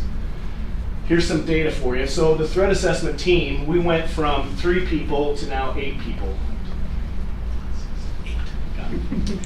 To 8 people, which is significant. And these are some heavy hitters as far as being trained in what CSTAG is. So we went from 3 to 8, so we more than doubled that number in 1 year. But we also wanted to look at data across our district to figure out where we wanted to start with implementing CSTAG. So nationally, you can see, I don't know what's going on in 4th grade, but that's pretty big. But if you look at 7th, 8th, 9th, and then it starts to dip in 10th, 11th, and 12th in high school. So the majority of all of the threats were occurring pretty much in the junior high range. If you look at our ASD data for the number of students that were referred to student hearings, the majority of them are 7th, 8th, 9th, and 10th grade. So we really want to target our junior highs first. If that's the area where the majority of problems are occurring, then we want to make sure that we're hitting that with some fidelity. So we're going to start training them in the summer, and then throughout the year we're implementing a coaching system to make sure that every one of those schools are trained. Craig? So this is people that are threatening to do harm, but not necessarily they're doing harm in middle schools. They could be doing harm anywhere. Yeah. Or do we know where? Well, okay. So this is admin hearing distribution by grade. So they're referred to a school hearing for a number of reasons. They might not have made a threat, but they beat up somebody or they did something else to get referred to a student hearing, and it's pretty significant if you're getting referred to a student hearing. So are most threats carried out in elementary schools? Is that the data? Are you talking about the national? Like where are the threats carried out? Where are the shootings happening? Is it in elementary, or is it in middle, or is it in high school? Statistically, I don't know if it happens more in elementary, junior high, or a high school. I know the statistics that it's likely to happen at a school once every 6,000 years if you follow the trend for schools. I mean, whenever a school shooting happens, all of a sudden we have a heightened sense of awareness because it's the worst thing that could ever happen is innocent lives, especially children. But the statistics of, as far as the likelihood of it occurring, it's not very likely that it will. But it doesn't mean that we're not going to prepare for it. No. Okay, good question. Any other? Sarah? On this national chart, on fourth grade, that 6, is that 106? What? Yes. Is that right? Oh. Yep. You've got the 106. Right. Okay, just wondering. Yeah, I wasn't able to fit on there. Okay. Okay, I'm going to wrap it up. TSSA structure. This was interesting. So when I was at the national conference in Texas, the one area that my mind did go to, a lot of these schools have done a really good job of hardening their building, but when it comes to a three-pronged approach, the mental health isn't there. Our district, as far as before the TSSA funds were here, were severely lacking. We didn't have any elementary counselors. We were short in psychologists. We didn't have nearly as many social workers. That decision right there was a significant one. And then when I got back and talked to Rob and told him, he said, that's interesting you bring it up. That's timely because of the letter we got from the state. But I thought it was interesting that my mind even went there before, but that was a powerful decision. And it wasn't necessarily a popular one, but man, it sure was a good one to make sure that we had a comprehensive safety plan in our district. So appreciate the courage of your team in making that decision, and that's really helped us out when it comes to our mental health resources. And then our social media monitoring, we need something in place. That's where a majority of the threats are happening. On our Google platform, there's nothing. So some students are sending inappropriate content through a Google Doc, and then they can share it with whoever they want. We need a way of monitoring that. BARC is one of those things that we're looking at to make sure that we're monitoring. Anyway, I talked really fast. I apologize, but I hope that gives you a good basis for that. Appreciate it. That's very interesting. Very interesting. Pardon me? Do you want to move right into? I think let's just move right into Sarah's comments, and you can go into the. Okay. We'll leave faster because we don't have 3 people here eating with us, so we do really good. Okay, well, I've been asked to report back on social media and the law, which was the seminar that we watched online. So let me just hand out a few copies of these, and I'll just kind of, we can do this in 5 minutes, because you've got it to look at, right?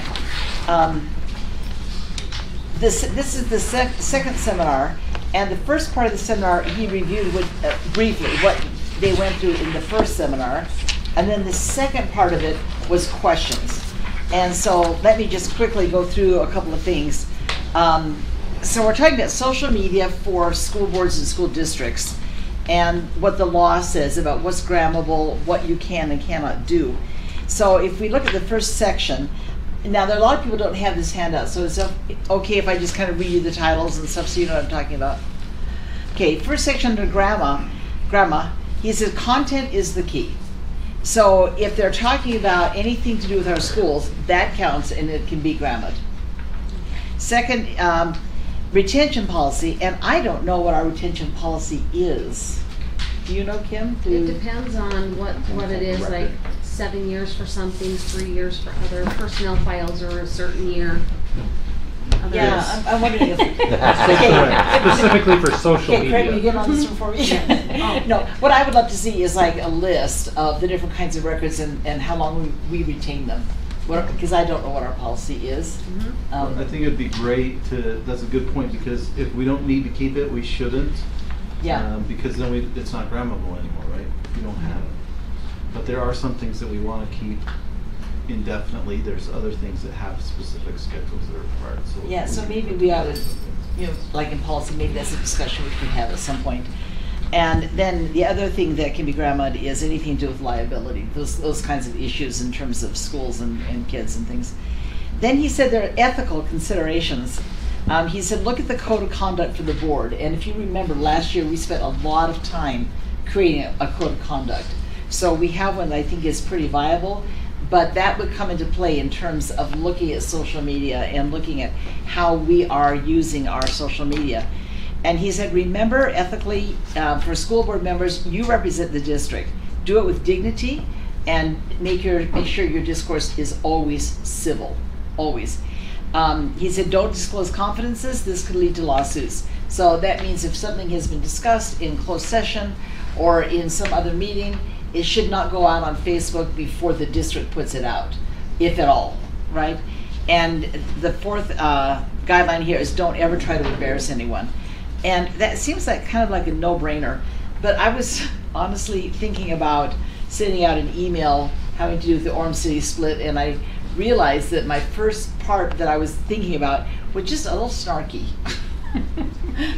And maybe could embarrass someone. I thought, okay, we have to be very careful with that, because human nature wants to be defensive and wants to maybe kind of the gotcha, and that's not what we're about at all.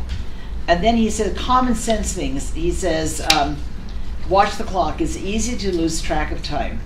What was that? I'm trying to see what his context was, because if you're on social media, is he saying that you get very involved and you're going back and forth and you kind of forget what you're doing and how much time you've actually taken on that?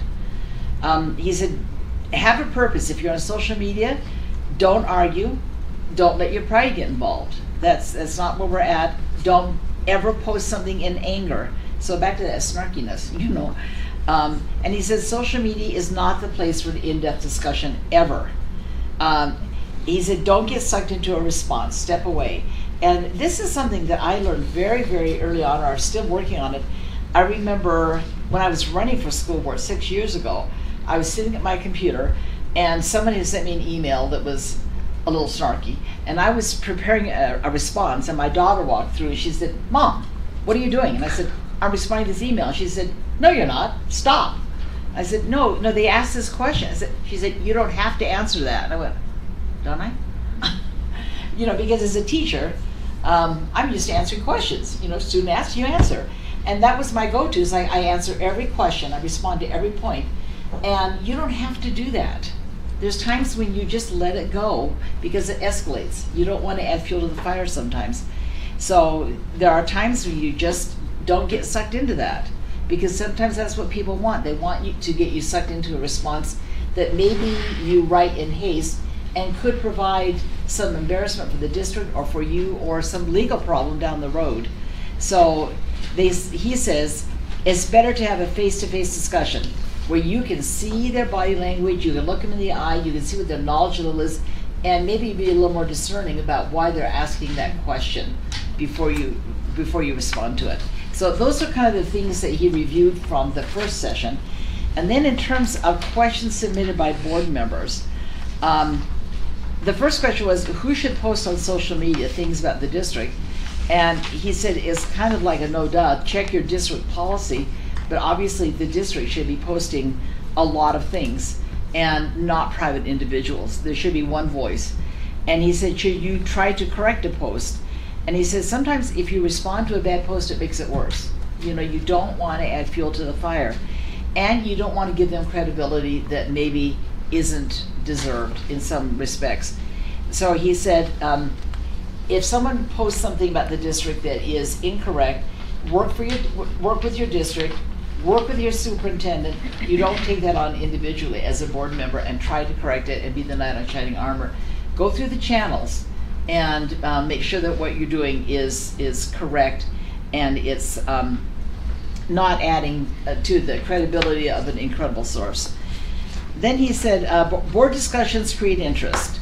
He says sometimes things can get out of control and unrelated things can happen. But remember, those are always subject to grammar. So be careful again. Question number 4, is it wrong to post to get public input? He says there's a big risk in doing that. He said it can become deceptive. It may not represent accurate perception. So if you just say, how many of you this and this and this, or think this and this and this, and you get some responses, he says, number 1, you probably shouldn't be doing that. Number 2, the responses you get may not really accurately reflect the public at large or your clientele or whatever it is. He said, let the district sources do the posting. So David, over to you on that one, right? What if a fellow board member posts something that's wrong or confidential? As another board member, you let it go. You do not respond to it. Social media is not the way. There is no debate. Board members aren't debating each other over social media. If something like that happens, then you go to that member privately and you discuss it, I guess. And he says, always remember that if you're talking about a school subject, it is grammable. Let's see. I feel like my board president is trying to censor me. He says, go back to your rules of conduct. Go back to what you agreed on and look and see what the social media policy is in your code of conduct. And I'm not sure if we actually have one in our code of conduct. We may want to take a look at that. Also, don't tag other board or district members on your posts. This pulls their site into the public and could cause legal problems. So just if you're on, then it's your site, you're doing your thing, but don't drag other people into it. It says, do social media sites keep posts? How long does Facebook retain a post, for example? And they said, check with your provider, check with Facebook or whoever, and see if their policy matches state law. And I thought, this is something, Craig, another one for you here, is I don't know what is the state law about retention of posts, and I am not sure what Facebook's policy is on that. I don't know what their time limit is on retention. At an NSPR conference that David and I attended the last time together, they told us we could not delete anything that was publicly posted on our social media. We could limit things that were inappropriate, but as far as ours, at that point in law and wherever litigation was, we were told at our training we couldn't delete. Okay, so we just might want to review that in policy, some of that. Maybe someone could take the assignment to go see how far back we go on our Facebook post. Was that something that was in litigation? Is he making a list? I'm telling you, last time it was no, but it could have current court case associated with it. Right. Also, a question was asked about liability for district communications on a district website. And they said, check your state statutes on that. And they said, if you're operating within your scope of your employment, there should not be personal liability involved with that. So like if David posts something on the website, a summary of our board meeting or something, and someone objects to it or something, he is not personally liable for that, right? Okay, now our time is up. So you can read the rest of this. There's a couple of court cases I put in here. One of the important things, though, is to make sure that employees know they do not lose their First Amendment rights. And that if an employee posts something that is very, very controversial, there are 3 elements there to look at. And we need to remember that free speech is protected. And especially looking at speech, analyzing if it's related or unrelated to their job performance. And also analyzing what damage could be possibly done to the district as a result of that post. So you can look at the rest of that, but I found that an interesting discussion, and maybe there's some things our policy committee will want to look at to follow up on that. Thank you.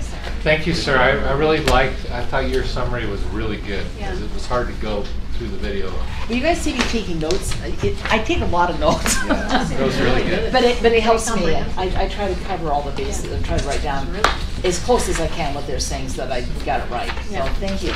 So we'll now adjourn until 6 o'clock for board meeting. Okay. There we go.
It's about a famous poem that we all know.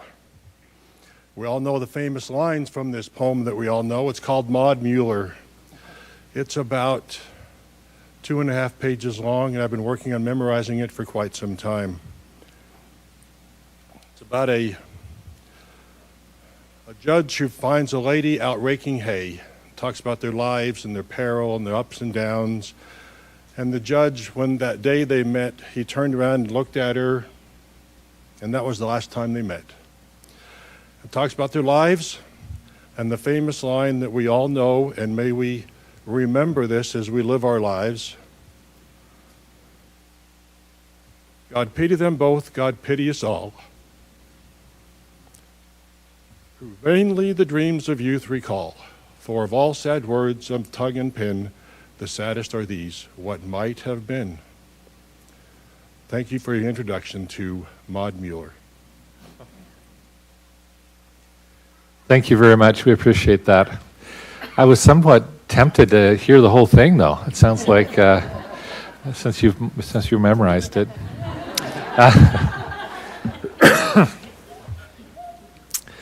I also wanted to excuse myself. I usually wear a jacket, but it was just too hot today. I'm sorry. So we will now have our recognitions. As the Board of Education, it's important for us to recognize accomplishments made by students, employees, and patrons from throughout the district. As we honor individuals and groups tonight, we acknowledge the families and others that have helped them to achieve their goals. Thanks for your support that you've offered those we recognize. We appreciate your attendance here tonight. By the way, after the person you're supporting has been recognized, it's totally appropriate to go ahead and leave after the recognitions. That's okay. Although we have so many exciting things to talk about tonight. We'll see how that goes. To start with, we wanted to congratulate Cody McDade and Mike Johansson in our transportation department. If you would come up, that would be perfect.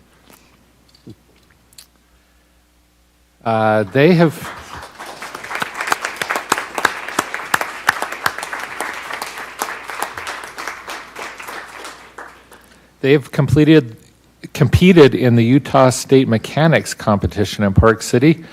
Cody took first place and Mike third place. What a great showing for Alpine. Thank you so much for your work.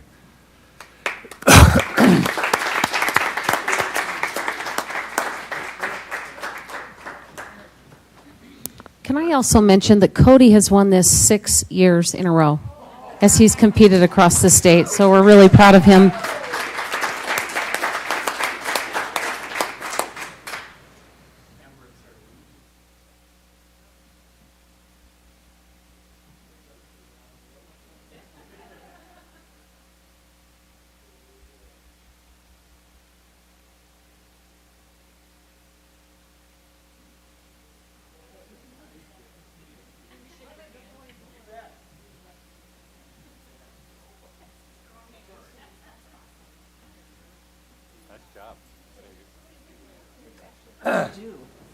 They set buses up.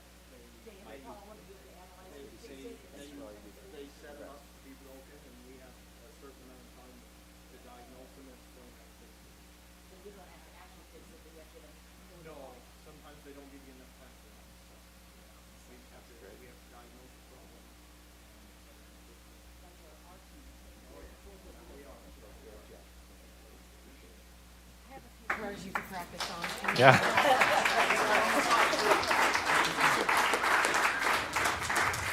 Could we also have those who are here to support Cody and Mike stand and be recognized?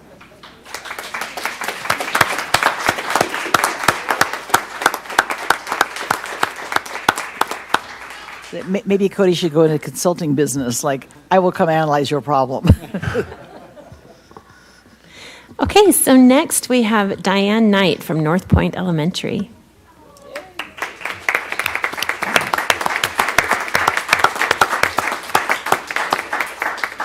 So congratulations to Diane, who is the 2022 Best of State winner in the Teacher Kindergarten category in education. Talking to Diane about education is an exciting experience. She exudes passion and love for her profession, but more importantly, for her students. Thank you for representing your school and Alpine School District.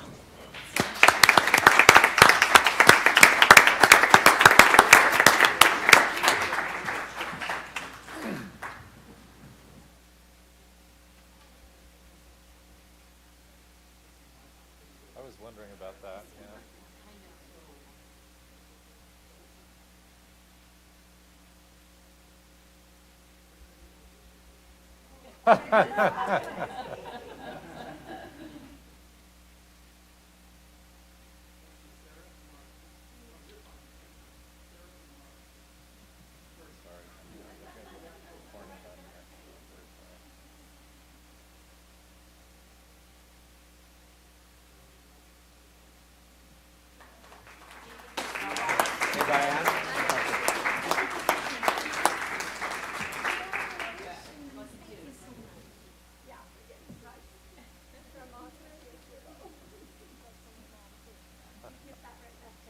Thank you.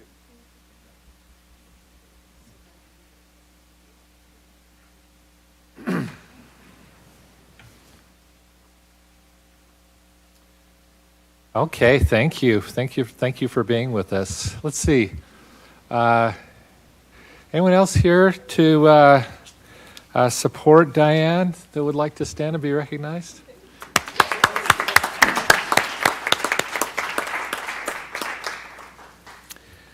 Okay, thank you. We now have time for community comments.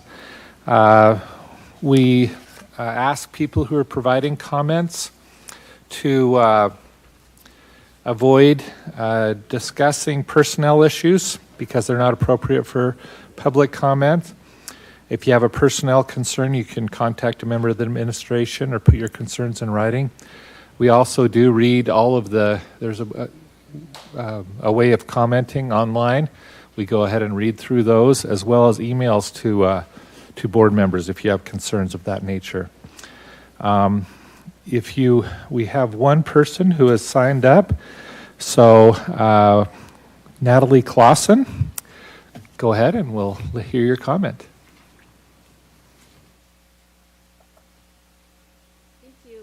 When I saw that you had that today you're talking about instructional materials, I wanted to come in and give some perspective just as a parent. And from I am grateful I'm in a time of life where I'm able to spend a lot of time in my schools with my kids, with the SEC and room mom and parent and a bunch of different activities.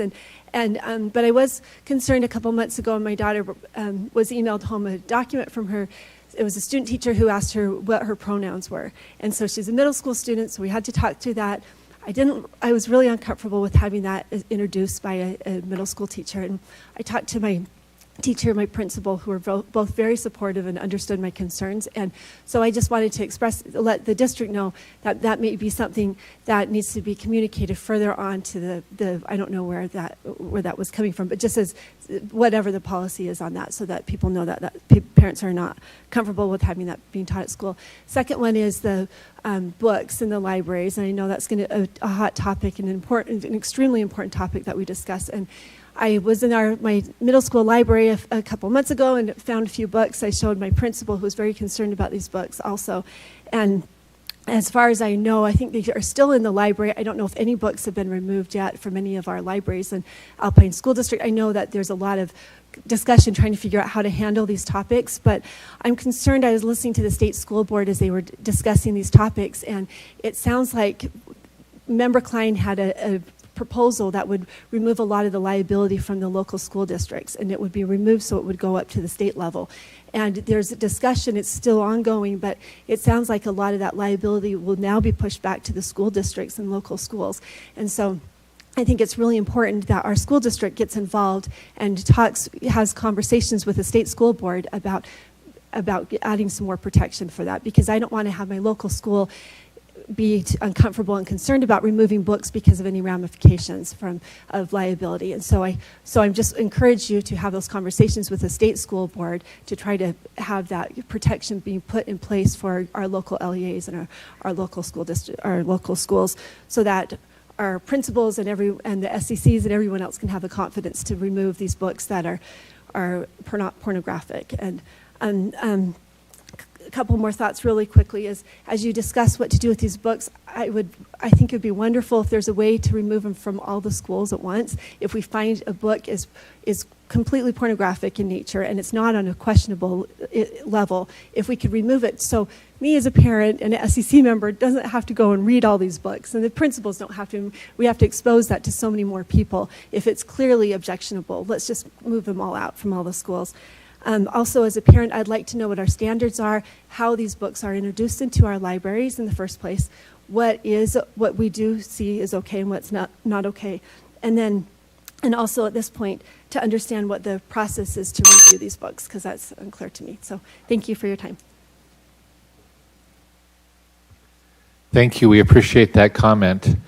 And appreciate it also that it's very timely, because that's what our discussion is tonight. So we'll hopefully hit on some of those items you've talked about. But by the way, we don't engage in a conversation, but if you want to, you can talk to a member of the staff that'll help to answer any questions you have. Thank you for that public comment.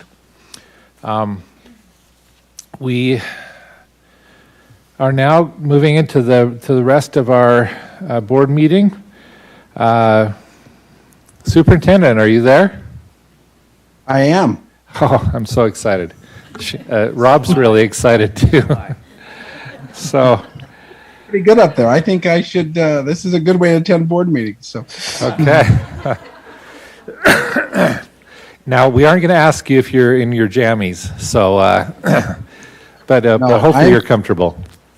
In appropriate attire. Appropriate attire. Okay. So first of all, we need to approve our minutes. Is there a motion? I move that we approve the minutes. Motion from Sarah. I'll second it. Motion from Sarah Hacken, a second from Sarah Beeson. In discussion? All in favor, say aye. Aye. I didn't hear you, Stacy. Are you able to weigh in? I sure didn't unmute, but I said aye. Sorry. Okay, perfect. Forgive me. I'm just going to ask you if I don't hear you, because I want to make sure you have the opportunity to be heard. Okay, the motion passes. Claims, Superintendent. Yes, board members, you have received your claims for the month, and I recommend your acceptance of those claims. Is there a motion? I'll move to approve the claims for the month. Second. You have a motion from Amber, a second from Ada. Any discussion? All in favor, say aye. Aye. Aye. I heard you that time, Stacy. The motion passes. Next, we have routine business. Yes, you've also received the routine business, board members, for the month. It includes a budget summary, Alpine Foundation board summary, personnel hiring and releases, and student trip requests. And I recommend your approval of the routine business. Is there a motion? I move that we accept the routine business.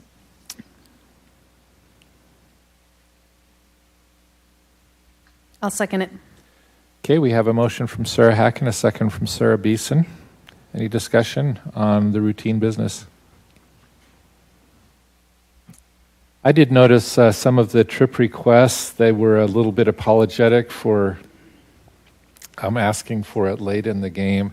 And I guess my response was, hey, we're all over this. We want to help you to make trips, and we want to try to be supportive. So I hope that message gets back to the schools, that they really don't need to be apologetic about that. We'd love to support them, and I think trips are an amazing thing. I did note that the group of trips this time were mostly local, and I love that, because I think sometimes these when the excursions are far away, they spend all their time traveling, and I love it when they're more close. So we have a motion and a second. Any other discussion? All in favor, say aye. Aye. Any opposed? Motion passes. Action item. Yes, President Clement, thank you. The first action item is Resolution 2022-014, adopting the Flexible Benefits Plan. And I will turn this over to our Business Administrator, Rob Smith, to explain that resolution, and we recommend your approval of that action item. Thank you, Superintendent. Board members, I did have a couple of questions from you, so thank you for reaching out. Every 5 years, we go through a procurement process, and we appreciate Craig Brinkerhoff and his team helping us through that. And our HR team led this particular procurement, and it's changing our benefit provider that works with our health savings accounts and those types of things. That new provider, Health Equity, asks that we formally adopt the same plan we adopted when we had the prior provider 5 years ago. And so these are those documents that they need formal board approval so that we can administer the program for our employees. So it's consistent with what we have done, just a new provider, and just this is closing a loop that they have requested. So. I move that we approve Resolution 2022-014, adopting Resolution Flexible Benefits Plan. We have a motion from Ada, a second from Amber. Any discussion? I'm telling you. So is there anything different? I think there are some rules that you can't change plans once you're into them. The fact that we have a new provider, is there any more flexibility along those lines, or is it just the same as always? Similar rules that we will follow to be consistent for our employees. Okay. Yeah. So nothing really has changed then? No. Cammie, unless there's something else that you or your team, but no, consistent. Okay. Just different carrier. Perfect. So let's see, we have a motion and a second. All in favor, say aye. Aye. Aye. Any opposed? The motion passes. Superintendent. Yes, the next two items are discussion items. The first discussion item is the 2023 board meeting schedule. That is on page 123 of your board documents. You'll see that schedule laid out for the 2023 year.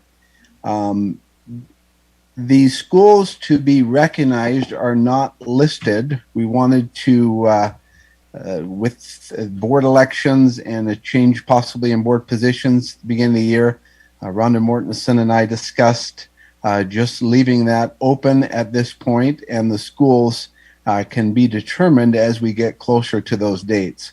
So you'll see the dates. We believe we're avoiding any national holidays or other major conflicts with this schedule. And on the months where we're recognizing a school, you'll see a board member who covers that school will be conducting, and then we'll determine a location if the board decides to change that from the district office to a school site, depending on the school site that we're recognizing. So those are the only general comments that I have about the schedule, and then would open it up for board members to discuss, and then we can move this to an action item next month for approval of this board meeting schedule for 2023. Great. Why don't we go ahead with the motion, and then we can have a discussion. Are we just going to discuss it? Yeah. Do you want to wait, or if somebody wants to make it an action item, they could have a motion. Otherwise, we can just discuss the meeting schedule. I'm fine moving to approve, but it's listed as only discussion. It's discussion action. It says discussion action. No, it's I'm looking at the one that's up there. Yeah. And this one is different. Yeah, Okay, this is different. awesome. Okay, so I am going to move to approve the 2023 board meeting schedule. I'll second it. I have a motion from Amber, a second from Sarah Beeson. Discussion. So it just looks like a skeleton calendar that we will fill in when we have a complete completely defined board. Yeah, and we can Thank you, Rhonda. make changes along the way too. But this gives us, as you mentioned, the bones. I think it's good to have it out as early as we can, so if we have to adjust it later, then we could. Sorry, that got... Any other discussion? Okay, we have a motion to approve the 2023 board meeting schedule as an action item. All in favor, say aye. Aye. Any opposed? I'm sorry, I didn't hear you, Stacy.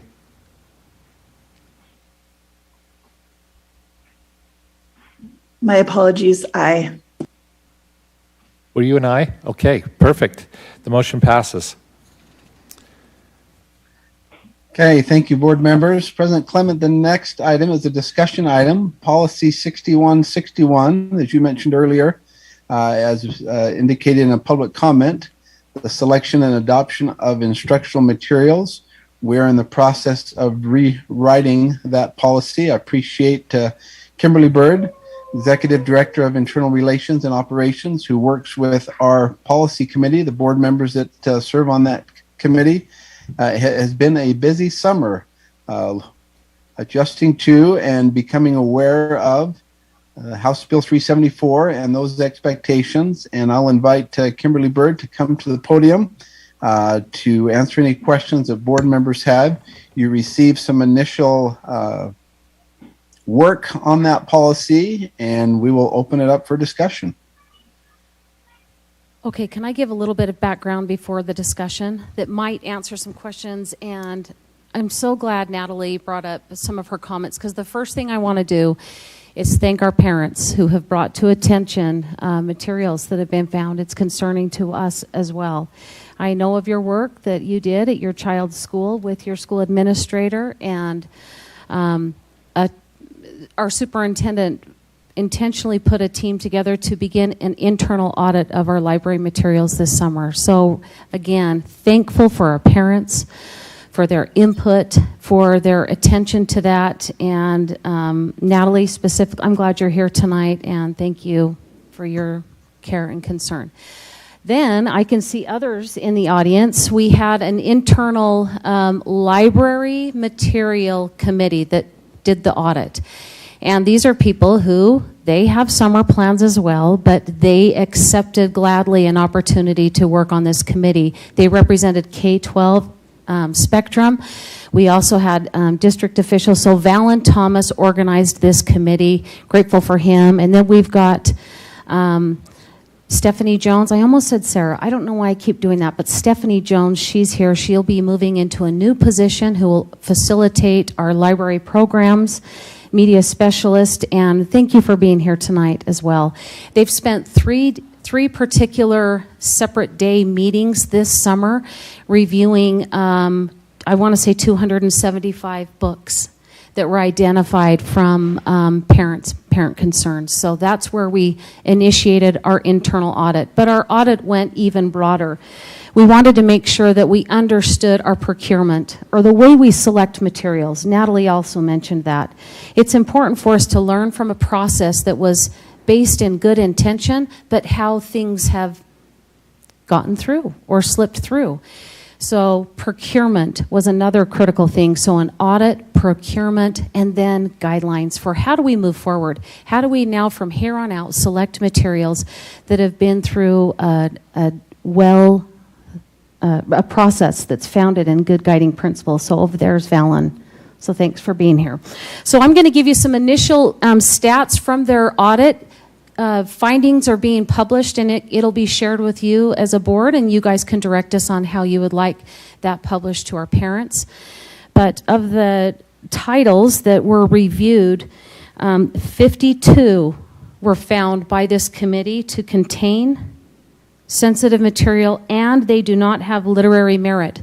So what this committee first did is they looked at the Attorney General's letter that clarified the intention of House Bill 374, which identified pornographic material, and it's got some really clear definitions and interpretation. So from this committee, again, as you can imagine, they spent a lot of time, but they kept going, oh my gosh, Okay, we're glad we're doing this. So 52 contained that. So now we would say our district leadership team will take these findings, because literally the committee's last meeting was just last week, so we haven't had a chance to have a DLT meeting. But where we're positioning ourselves is, now what do we do with these 52? Is this, do we immediately take them off our shelves? I mean, that would be our recommendation, but we want to work in coordination with the Board of Ed so that you guys are aware. 52 were found that way. 73 are not part of our ASD collection. So of that list that was given to us, we did find that 73 are not part of our collection. 66 do not contain sensitive materials as far as the definition from the Attorney General's guidelines.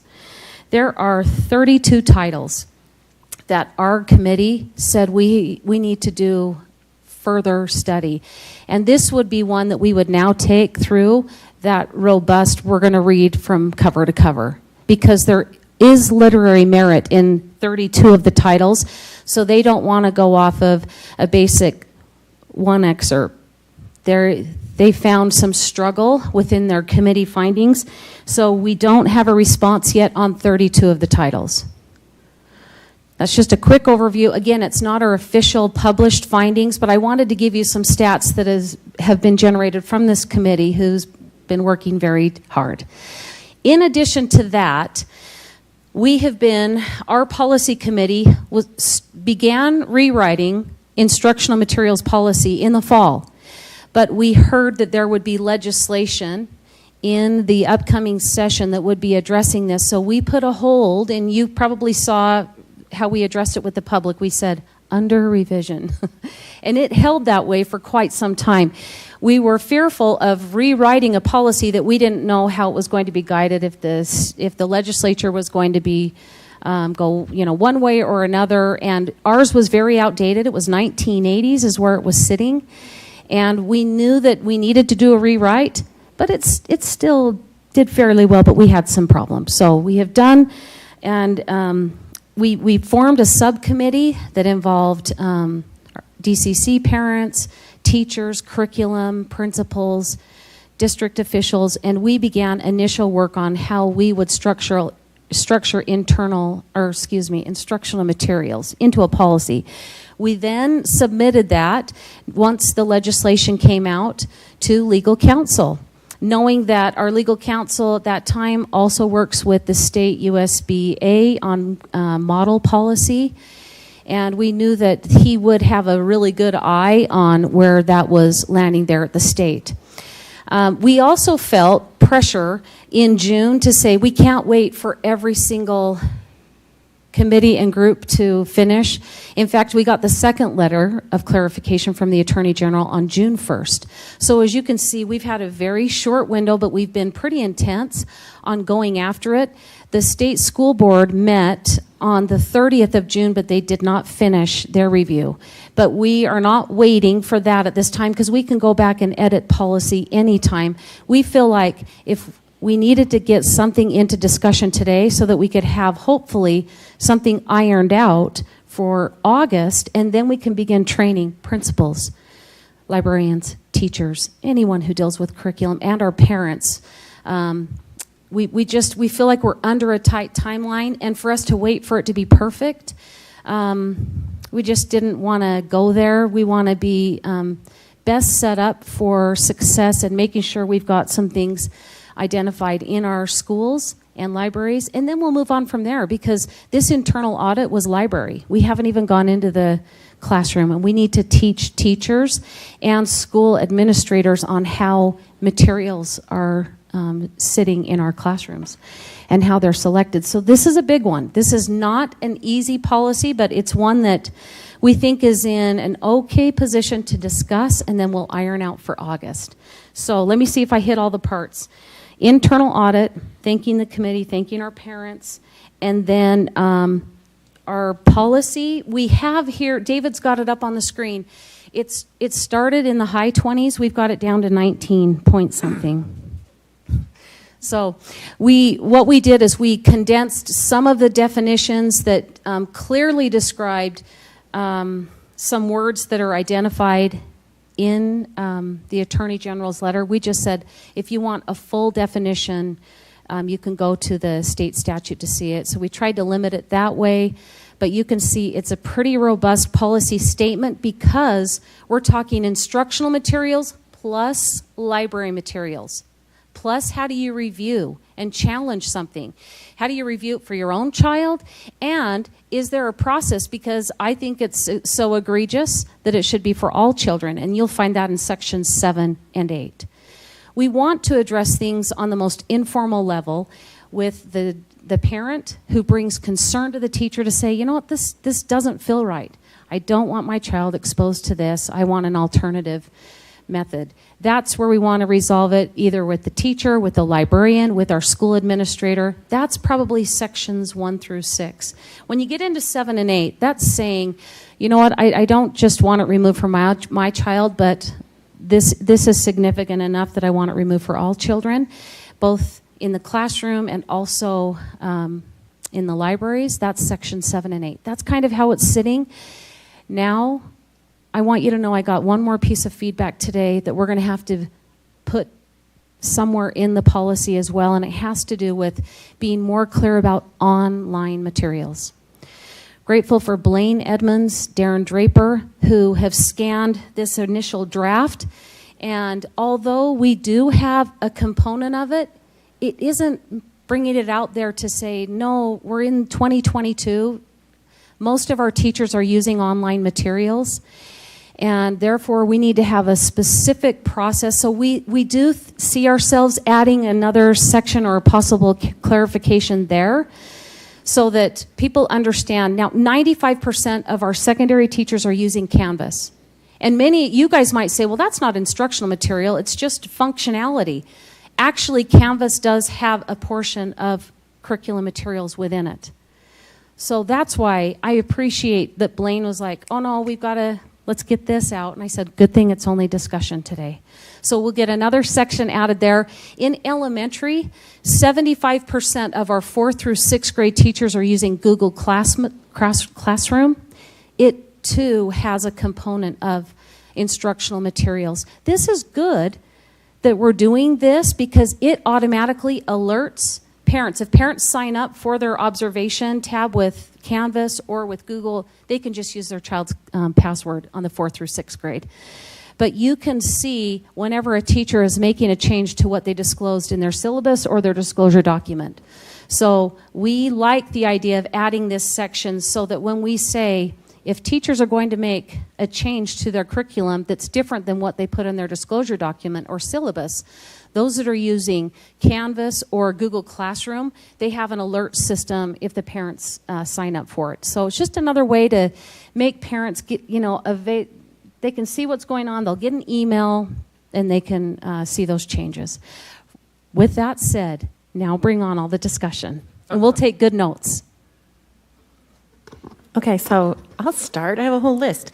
The very first thing I wanted to suggest is something maybe the policy committee could do in general, not specifically for this policy.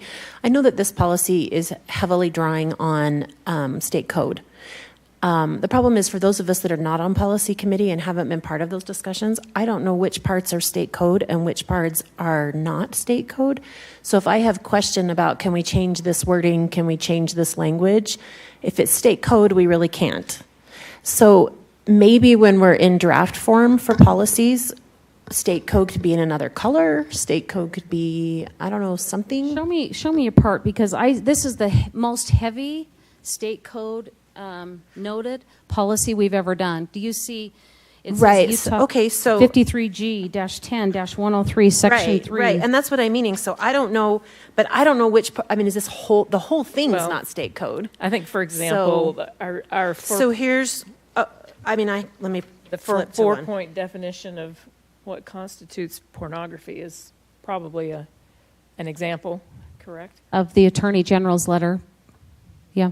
Right, but Yes. like I'm saying, okay, so if you go to page 7, 4.3, it says, one of my questions here is multiple times in the document we talk about how, in fact, just below in 5.1, it talks about how our instructional material will not include pornographic content.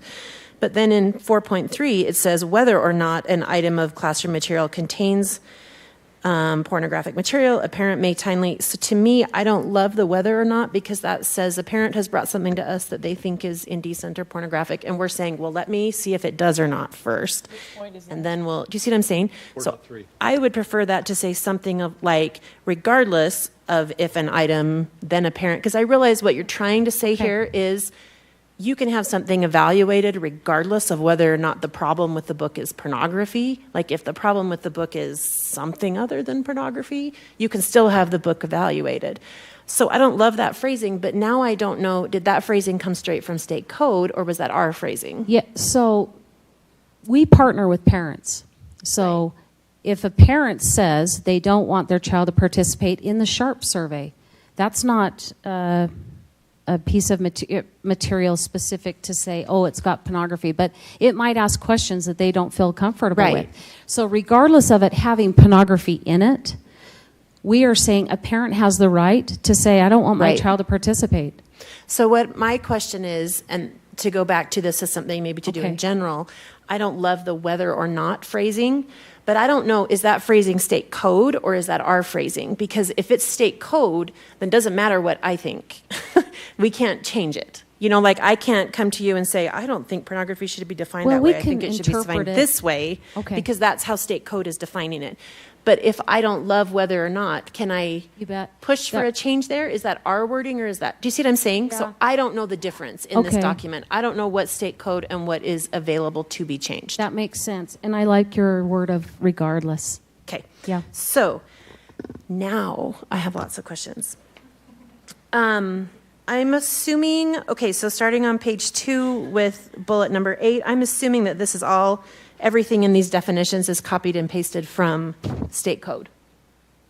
That's specifically the pornographic definition, but I'm assuming all the definitions are from state code, correct? 8 is specific from the Attorney General's letter on June 1st.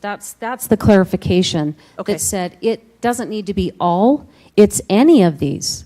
So if it met the description in A, it's considered pornographic. Okay. And then later on in the document, several times we refer to one of the 4 tests. That's maybe unclear. Maybe it should be one of the 4 definitions here, because there are 4 definitions here, but there's nothing. What line is that? I'll get that cleared up. It's in a whole bunch of places. It starts. Hold on. Yeah, instead of saying 4 tests, we should probably say it's every time someone's evaluated. Oh, like so 7.1.3.3 on page 10. In determining whether the item contains pornographic or indecent material, the committee shall determine whether the material meets any of the 4 tests. These aren't really tests, they're definitions. So that seems a little bit unclear. I think it's how he positioned his description in the letter. It's interpretation. Okay, but that's not here. So I don't know that by reading this. I'm trying to read this as a parent who hasn't read the letter and doesn't know the history. I just am a parent who's concerned about a book my kid's reading. Maybe link the letter. Yeah. Or... So, so that is a concern. Several times in the document, starting on page 3, bullet 10, when it's putting together the different review committees, one of the things I'm seeing is the makeup of the committees. And number 10 says 2 educators and 2 parents. Number 11 says at least 2 educators from at least 2 schools and 2 parents. I would really rather, in all places where we're forming a committee, that we say at least this many rather than a hard number, because I think then that locks us into only that many. Like if a principal wants to call in their entire SCC to be on that committee, awesome. If they want to pull in, do you know what I mean? They've got to have a minimum of 2, but they could have 10. I don't care. Do you see what I'm saying? So I would prefer in all instances when we're forming committees for us to say at least this many rather than a hard number of this many, because I think more eyes is better. So that is also in item 12 there, and then it is multiple times later on in the number document 10. also. Yeah, I think it's in all of those review committees. Okay, so then one thing I wanted to point out to the public that I think is really important, page 8, bullet 6.3, says, if a student's parent or guardian wishes to restrict that student's access to any particular library item, the parent or guardian may make a request. I would really like us to take out written. Request to the library staff and student that will then not be allowed to check out that item. I just know a lot of our parents are in their schools a lot, and if they come in and talk to their librarian and it's not written, but they say to the librarian, can you please put this note on my child's file? To me, that seems I think we were thinking adequate. of that because of just having the history that had been done, and just making sure that we could go back up and say, this is when the dated information, this is when it was signed, just to make sure that everyone was on the same page. I think that's why we had the written and there. in case somebody was gone, there's not a record of it to say, no, that was important enough for that parent to come in and share that concern. Let's have it just written up. It doesn't need to be intense like a 2-pager, 1-pager. Right. It's just, Right. I'm the parent, this is what I'm needing for my child. It's a record. I just know the one time that I had to restrict a child's library privileges for totally different reasons, not pornography, I'm just putting that out there. I just went in and talked to the librarian. And she said, great. And she put it on his account, and it wasn't a problem after that. So that would not have been able to happen that way. And I purposely went in and discussed it with her rather than just emailing and saying, do this. So I would have liked that to be an option. I can see, we want things to be that informal. I see Right. where you're at. I'm We do trying wanna- to ease of access for parents Yeah. to this is really important to me. And so I think, So what if, here's my, I'm going to look at the other side. We always have to look at all of these different sides. But Right.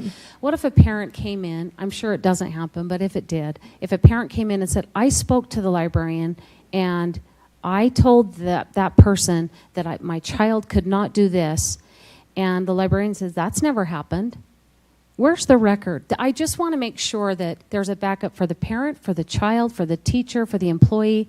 That's where this is. We're not trying to make it so that people won't do it, but we want to hold accountability where Right. it needs to be. I totally see what you're saying. So I think we can just wrestle with this as a committee. You guys can see where you're comfortable with the way Amber's described it, and we can change this up a little bit if we need to.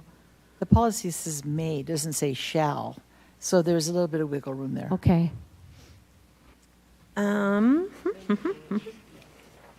Okay, so then, okay, you're right, I should have caught the May. Okay, so then, starting on page 9, I have some concerns that some of the language feels a little bit hostile towards those who may or may not be concerned about a title. So I think that this is a subject where parents really should have a lot of say about what their child is going to be consuming. Maybe not for every child in the school, but at least for their own child. And I think if a parent, is sitting and reading with their child and they're concerned about something that they're seeing, we should be very welcoming of those discussions and of those parents wanting to come in and talk to us and say, hey, I'm concerned about this. How can we resolve this? And so one of my concerns is that individuals are limited to 2 requests per year of a book that they are concerned about or material that they're concerned about. I can see that we don't really want Not people... for their personal child, though. I just want to be clear on that. Right. But for all, this is removing it for all. Right. Okay. But I still think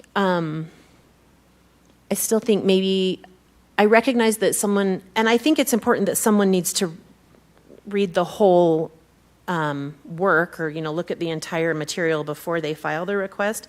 But I think if they're willing to read through those, then, and to to come in and say, hey, I've got a concern, 2 seems like not very many to me, just in case they've found something. Like I know I didn't let my teenage boys read a whole series once because I thought they were very, very violent and I didn't like it. I didn't ask for the school to necessarily remove all of them, but if there was something that was even more egregious, I might wanted to pursue that, but there's 4 or 5 books in the series. So if I can only request 2 items, well, I can only do 2 of the books this year, and then next year I guess I'll do 2 more, and then you see what I'm saying? So it seems like it's a very hard number. Well, for your child, you can do it when as many Right, but I'm multiple saying times. if I wanted to have it reviewed in For general, everyone's child. then I can only do 2. Yes. So I can't even do the whole series. Well, You see what I'm saying? Right. So 'Cause that's like the thing in young adult books now. They all have 27 in the series. right, right. And actually, that was part of what our internal audit committee mentioned on a couple of series where it started happening and then it started changing. Mm-hmm. The information that was in that series around number 4 or number 5. Mm-hmm. We're not trying to hide anything. So, Amber, I want you to think No, of I- section 7 and 8 as removal of books or or district curriculum for all. There is, okay, and I'm just going to be honest. We have parents who write in and say, my child, I want them to read this. And then we have another group of parents that say, I want it out for everyone. And there is a balance. So the way, as we worked with legal counsel on this, is to say, how do we make it, when we're trying to make a decision for all kids, how is that different from my responsibility and parenting of my child? I can have my child, it's out for every single one of them. But what if we have parent Z over here who believes, nope, those types of conversations, I want them to be enriched in that. I know I'm not saying, on the 53 that we're talking about, that definitely had it, I don't know why they would say that, but I'm telling you, I have evidence. But see, of the problem parents is saying that right now. So I'm just saying Right that's what now, the committee's if I going to brought wrestle you that with. list, that specific list of 53 books, it would take me 25 years to get all of them out because I can only do 2 a year.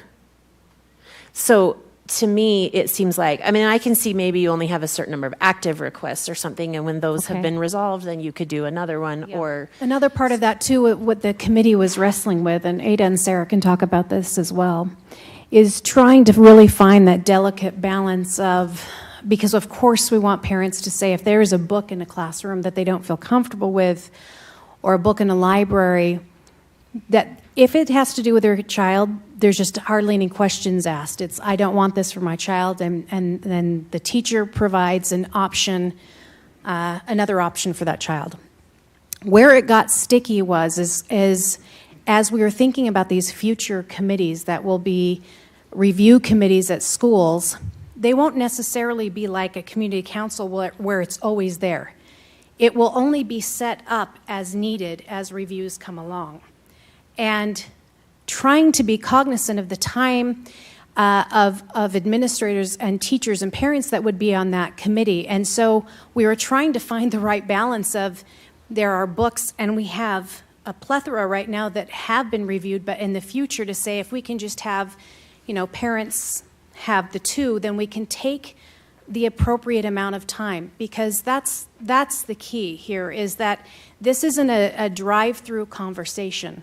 It deserves a little bit more conversation and discussion of what this book is and the review itself. And so it was that fine line balance of, trying to support our administrators and with their time, with parents' time and other teachers' time, and making sure that parents have that right. And for sure, we erred on the side of, if something makes you feel uncomfortable, you have every right. But when it comes to everybody else's children, we've got to set up a little bit of a process to go through. And that was kind of the thinking behind that. Yeah, and the other thing too, Amber, is when it has clear pornography in it. See, the Right. list that we studied, they weren't all based on that. It was other hot topics, social topics Right. that were out there. So there's a broad way people are coming and asking for literature, instructional material to No, be I reviewed. understand that. So what this committee did is they said, okay, we also have record of how many times it was checked out. We've written a note to say this has to be age appropriate. If it's one of those classes, a health-related class on sex trafficking, there's a note on this is only appropriate, age appropriateness, this particular grade. They've noted those sorts of things. They've got a bunch of notes. So they have tried to go in and say, okay, let's also see the merit of this. And they didn't have to do a formal review. They're going to be going after this without having to have somebody always write it down. So if a parent came in an informal way and opened up the book to a librarian and said, look at this. This is so inappropriate. In fact, this is very graphic. We talked about that a little bit earlier today, but the depiction on this, what do we call it? Avatar? Graphic novels. Yeah, Oh, graphic novels. anime. Yeah, anime. We would, just by seeing it right there alone, yeah, that's going to be removal. That meets the definition that our Attorney General clearly stated in the letter. Nobody would have to read that from cover to cover. If there's one that's questionable, that you're trying to say, now listen, look, it talks about unwed marriage. I mean, just something that is not important to one family, but it is to another.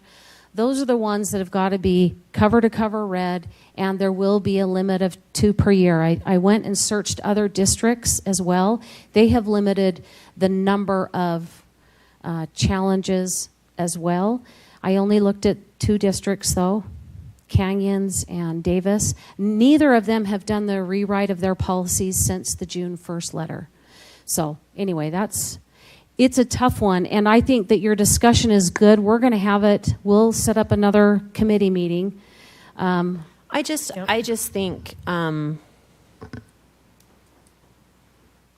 here's the thing. Like I mean, I graduated in English, so I've read a lot of things, and I am not a book burner, and I am not don't let anybody read this or that or the other. But I think that there's a different standard when we're talking about what we are using tax dollars to provide to minors in our buildings. Yep. And so if a parent comes to us and says, and I absolutely think there should be a process. I mean, examples I've used, the book that I didn't want my kids to read, the series actually, all their friends read it. And that's fine. Their parents said it was fine, and that's fine. You know, people have challenged Harry Potter and To Kill a Mockingbird and Huck Finn. And, you know, there's lots of books that have been challenged that I think are absolutely appropriate in our schools. And so I'm not trying to sound like, you know, just get everything out, because I would hate that. I love the library, and my kids love the library. And the child that I had to talk to the librarian about was because he was reading too much and not doing his homework. So, but I think that we have an opportunity here to show our public, who is regularly telling us that they have concerns, that we want to listen to them and we want to know what they think. Yep. And I don't want to limit how much they can talk to us and help us with that. So we just need to be more clear, because really sections, you can see all the way through it, we're not limiting them when it comes to material. It's about a process for saying, I want something removed for all children. And you just and not of pornographic value. If it has any pornography, it's out. This is other things. That review process is for other things. But see, that's not clear here. Okay. And I just want to say that that's good this feedback. is really good that we're having this discussion. Yep. And I think that some of this is negotiable, because, I mean, the committee members will tell you that my first reaction to that limit was, what? Because I had that same reaction also. And maybe it's negotiable. Maybe we need to talk about book series. What do we do with a book series? The thing that kind of swayed me a bit is the potential this process has to become so egregiously burdensome to the parent committee. And we're not talking, maybe it's not just one committee. We haven't really fleshed this out yet. Is it going to be, are we going to have 20 committees for 20 books that are challenged at a school? I think we need to track in practice what kind of burden this places on a school administrator. I think that's key. So I'm open to some change here. And I'm totally willing to discuss that. I think that is something we I mean, our admins have a lot on their plates already, and we do need to be careful of that. I totally agree. Yeah. But I think 2 just seems like not very many to me. So. And I'm appreciative of the fact, I mean, Amber, I love it, because you brought this, you know, as we were wrestling on that committee we love that you're bringing this to our attention, because this is something, if you're thinking it, somebody else is thinking it, and it needs to be brought to our attention. One thing I was thinking about is I was grateful that It came down from the state because I think my biggest worry is, are we differentiating the difference between public libraries and public school libraries? Because there should be a difference. And I had the opportunity to go through Orem Public Library's procurement process and review that. And it's, it's very pro-ALA, but at the same time, they're very cognizant and will not put anything that of pornographic nature out on shelves. If there's anything questionable, then it goes in their closed stacks section, and you have to go ask for it. Or my father-in-law was the Orem Public Library director for 30 years, and we'd have plenty of conversations about this. And I think that I'm so glad that Kimberly mentioned at the very, very beginning how grateful we were to parents who brought things forth. Because there were things that I think it's fair to say, I'm not going to throw librarians under the bus because my father-in-law is a librarian, but that even librarians were not completely aware that those things were in books. And I'm appreciative of our public that have been working with us instead of calling librarians and administrators and school board members out in a public forum to read these very vulgar, terrible things that frankly I don't want to hear, and I don't think you would want to hear, that they have been so respectful and so kind to work with us in the way that they have. And I'm appreciative of that. So thank you for saying thanks to the parents. Thank you, Amber, for bringing some of these things. And I think there are things, and Sarah, you probably have a comment. I'm just wondering, Amber, what if we have to put a number here, what would you suggest? What would be an appropriate number that would be reasonable for both parents and for the committees involved in terms of the time and so on? I think I'd have to think about it. It may be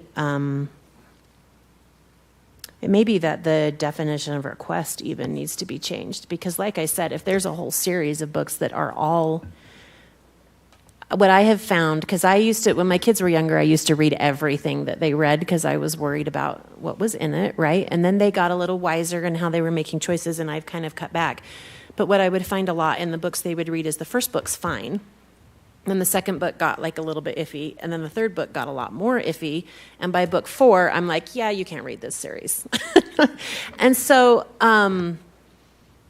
it's tricky, because which of those then do you stop at? And so you almost have to take the work as a whole, like, is this something that we're going to provide? Do you know what I mean? And so maybe the request, could one request be a series? Could one request be, I don't know. But I just feel like if we have parents that are willing to do that they're reading books that their kids are reading to see if they're okay, and they have found more than 2 books that year that they're concerned about, then that's a conversation we need to be having with the parent. And if they want a formal process, then I think that should be acceptable. Yeah, I'm going to come back again. I think that we ought to put something in about a book series. I think that's pretty valid.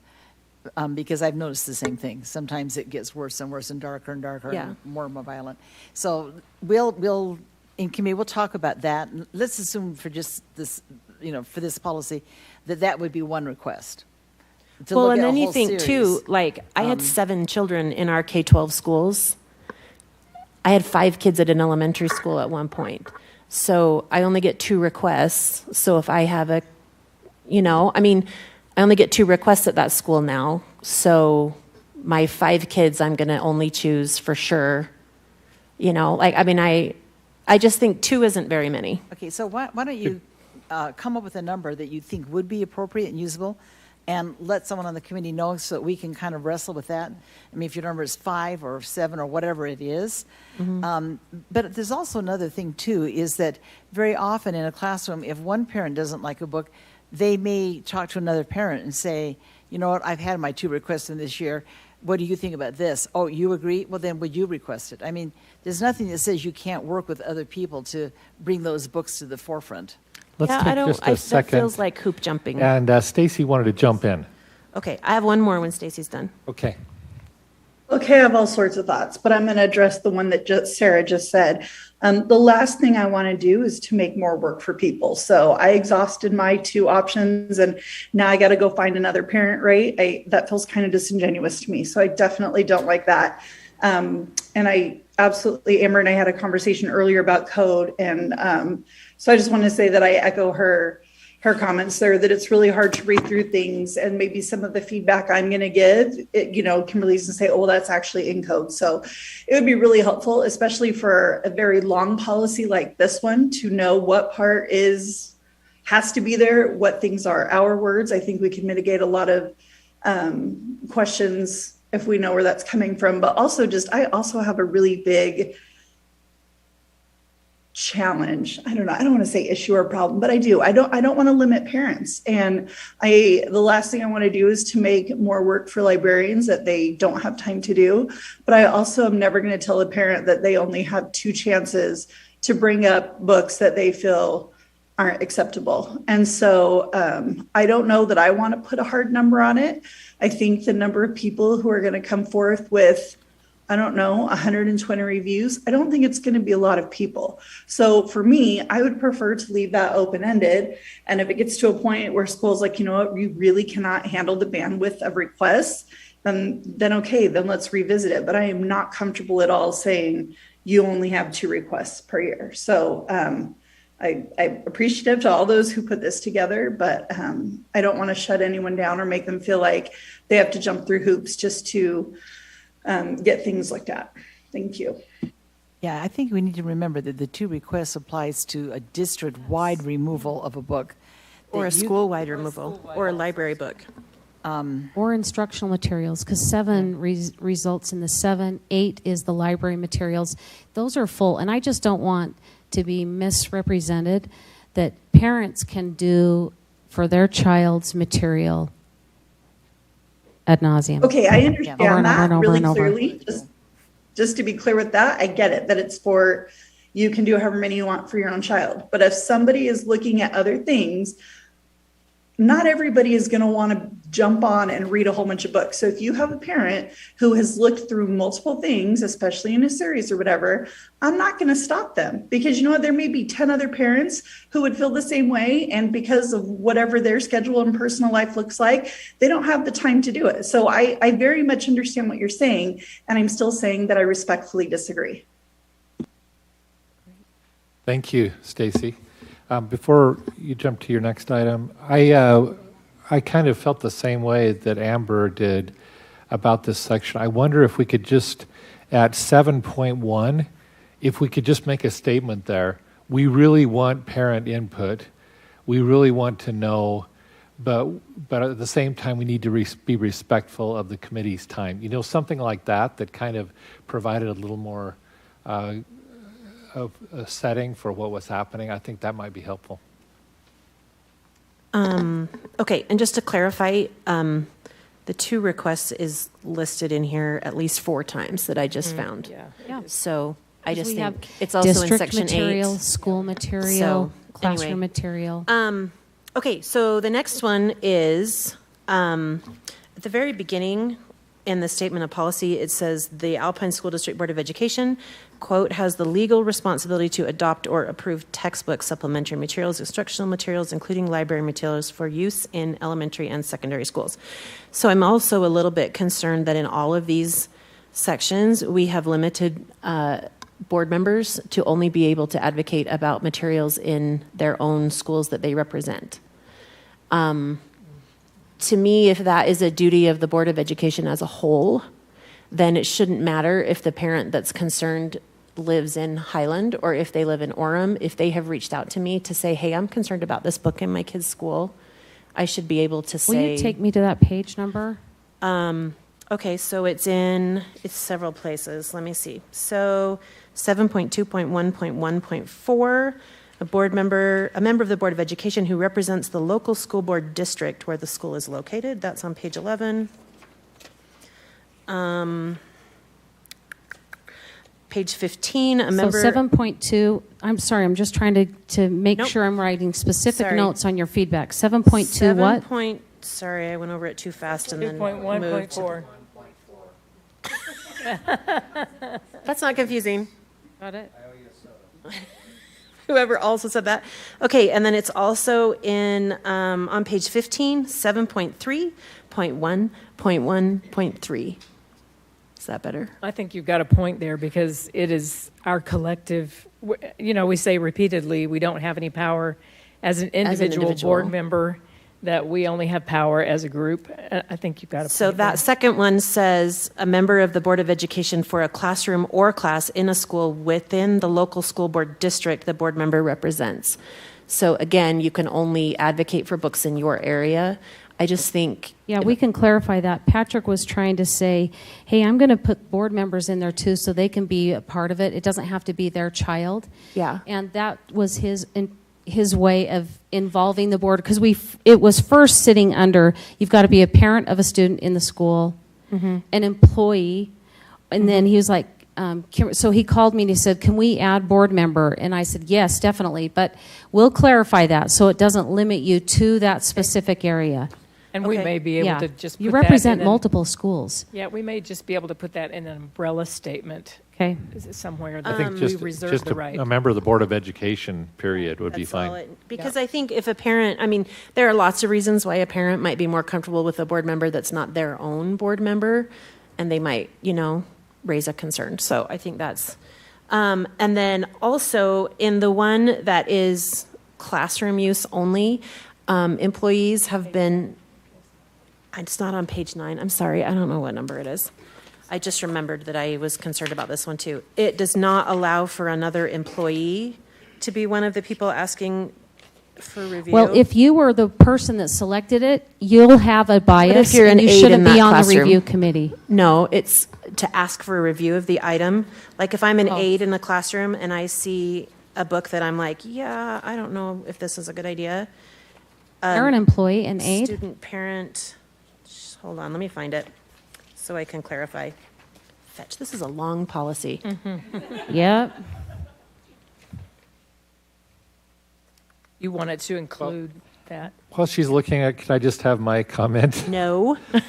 I Sorry, I spent a lot of time on this. apologize if I may be kind of prudish, but the description of what is pornography almost felt like pornography to me. No, that's why we And took several I would love it if we It could. made it a link, so you can link That's into what I would that. like. Yeah. If we could just put a link, I would feel more comfortable. I'll just say that. Okay, so if you go to the area on the definitions, I believe it's page 3, it's the end of 8. We decided not to include the description under nudity, sadomasochistic. I mean, there were so many definitions that They had we felt- definitions of the definitions, and it was hard. It was So hard. we eliminated 5 definitions, and we just said complete definitions for nudity, sexual conduct, sexual excitement, sadomasochistic abuse, and prurient interest in sex is available in the Utah Code mentioned above.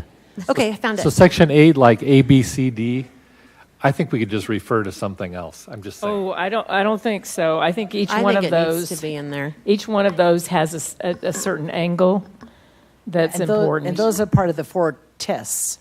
So Yeah. we have to have that. I mean, some of the stuff that we can have I'll black linked, it out but in your I'm book letting for you you. know that this was one that Dr. Farnsworth had another meeting and had to leave, and we were very grateful because Sarah, Ada, and Kimberly and I, we all were kind of, this is kind of embarrassing, but we had to discuss it because For example, Mark, like A has some things about the idea that there's no serious value, or if it's just generally offensive.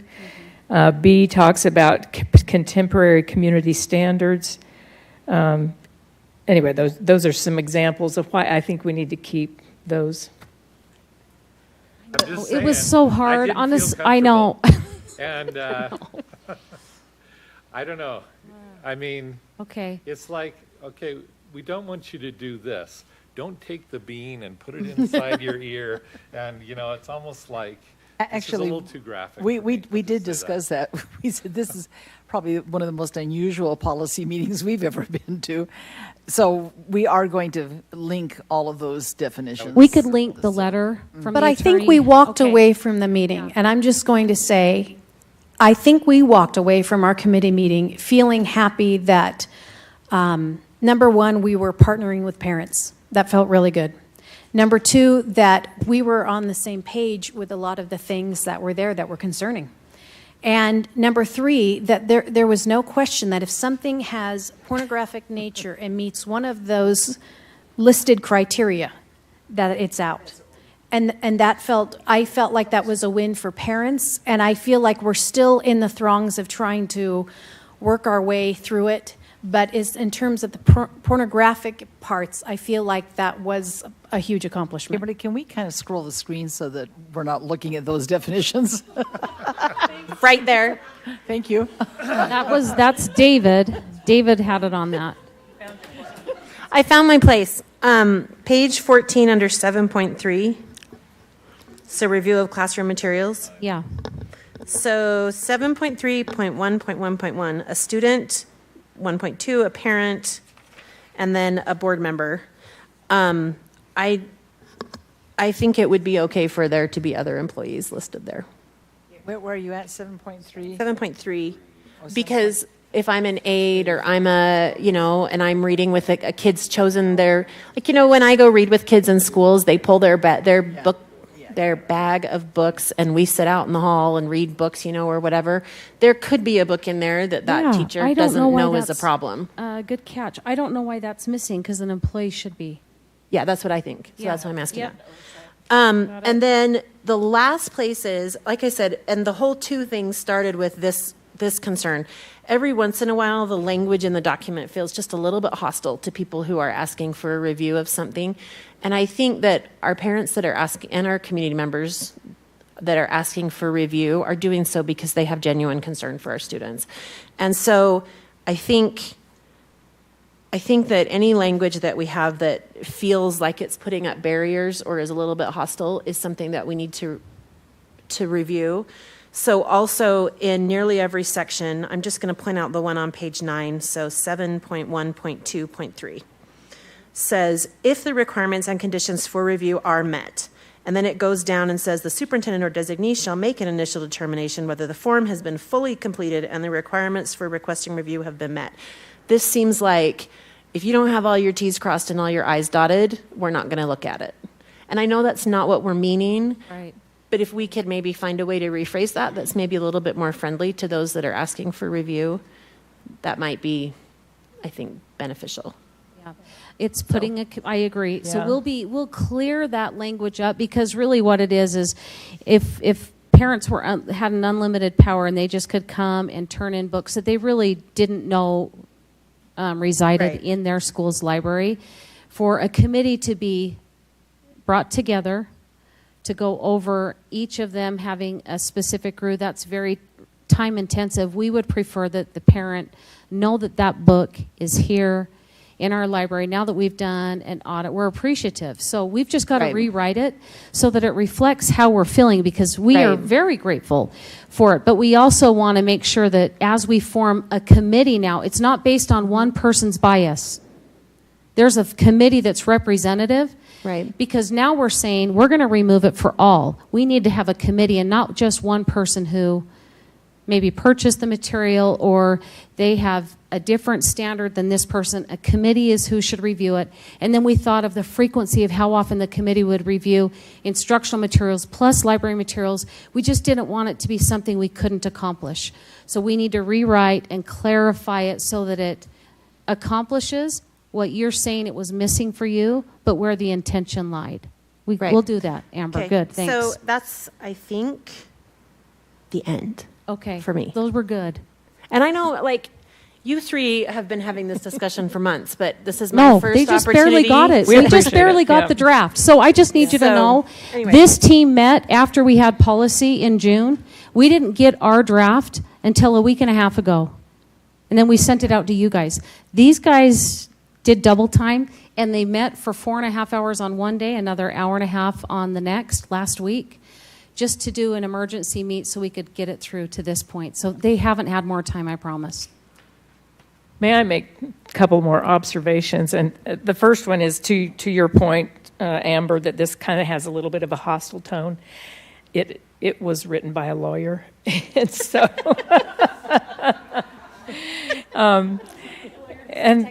No offense. And I'm just saying that we have a new legal counsel in our district that we're very appreciative to have. And just to know, we like the kinder, gentler language. He already said in study session, I've got some comments on the policy draft. I'm like, great, great. Okay. And I also want to recognize the professional training of our librarians. These are special human beings who have a lot of love for our students, and I just want to recognize that they know their students, they know their needs, the age appropriateness, and the range of interests and abilities to read. They are trained in how to curate their collections. And in their defense, that the library procurement system is set up in such a way that they often have to buy bundles of books, and they are not always able to identify what is in a bundle of books. And I hope I'm being accurate in what I'm saying. But given that, we are setting up a rigorous procurement standards, and I'm sure that our Stephanie will be training our librarians in our district to meet those standards, because these are libraries for learning for a certain age group, and we want to recognize how seriously we take that responsibility to make sure that they are libraries for learning. Thanks. Stacy, did you have any other comments? Were we going to talk at all about how this was going to be communicated out to everybody, parents and employees? So once we've got to get some things fixed, as you can hear today. So we're going to get, that's why it's discussion this month. And hopefully we'll be at a place where we can take action next month, because we've got to have a board-approved policy, Stacy, so we can begin the training efforts. And we've got to do a thorough training. We're thinking school community councils, PTAs, our district community council, and then maybe the guidelines being published for our public on the website to say, here's our procurement guidelines moving forward. We also have a new board policy that's been adopted. We do want to push it out, but we can't do it until we feel good. There's a lot of clarification that needs to go on. We now need to have our new legal counsel look at it. He does have a wonderful demeanor about him. He can fix up some of the language. But our goal is we got to work intensely on this so that we're ready for August 9th, and then we get the training organized. So Stacy, good question. We'll do it as soon as we have an adopted board policy. President Okay, Clemens, I just want to, oh, sorry. go ahead, please. Go ahead, Board Member Bateman. I was just going to say, with school starting, I understand that, we have to work within the time, but I really would like us to be able to get these things out to parents and teachers, especially before school starts. It's already a kind of a crazy time of year, so I don't want to throw something in like the first or second week of school. By the way, here's this policy. So I just think, out of respect for our teachers, if we can have this, have an idea of how this is going to go out and things that would be helpful to everybody. Thank you. By the way, thank you for all those who put in the hard work to get to this point. I know that it's a balancing act, and we appreciate it. Are we still friends, Kimberly? Okay. Superintendent, do you have a comment? It's not personal. I know. Yes. I just also wanted to express appreciation to board members for their discussion on this. It is obvious, not only from our discussion tonight, that this is a multifaceted, complex issue. There is a reason that the State Attorney General's office offered 2 opinions on this. There's a reason that the State Board of Education still has not determined a model policy. There's a reason that it was 46 some pages from legal counsel.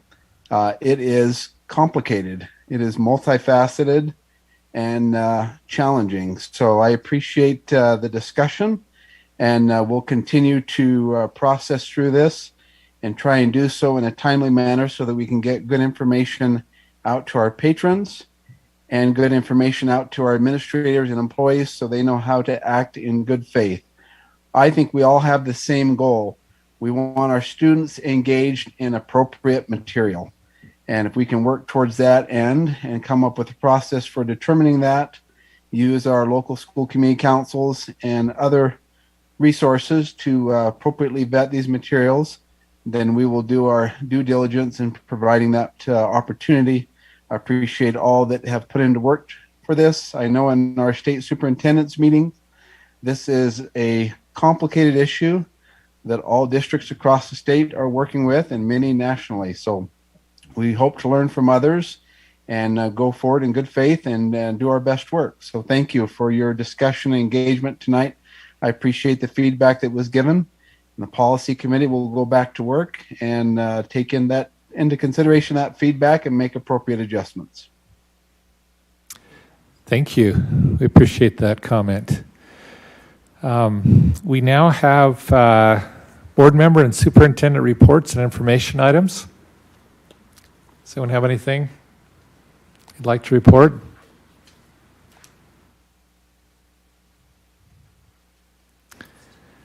Okay, well, we have a need for a closed session to discuss personnel, property, litigation, and collective bargaining.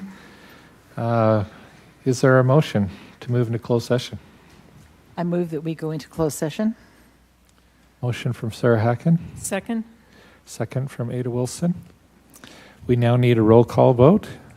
So, Ada? Aye. Aye. Aye. Stacy? Aye. Okay, we'll now move into closed session. Thank you.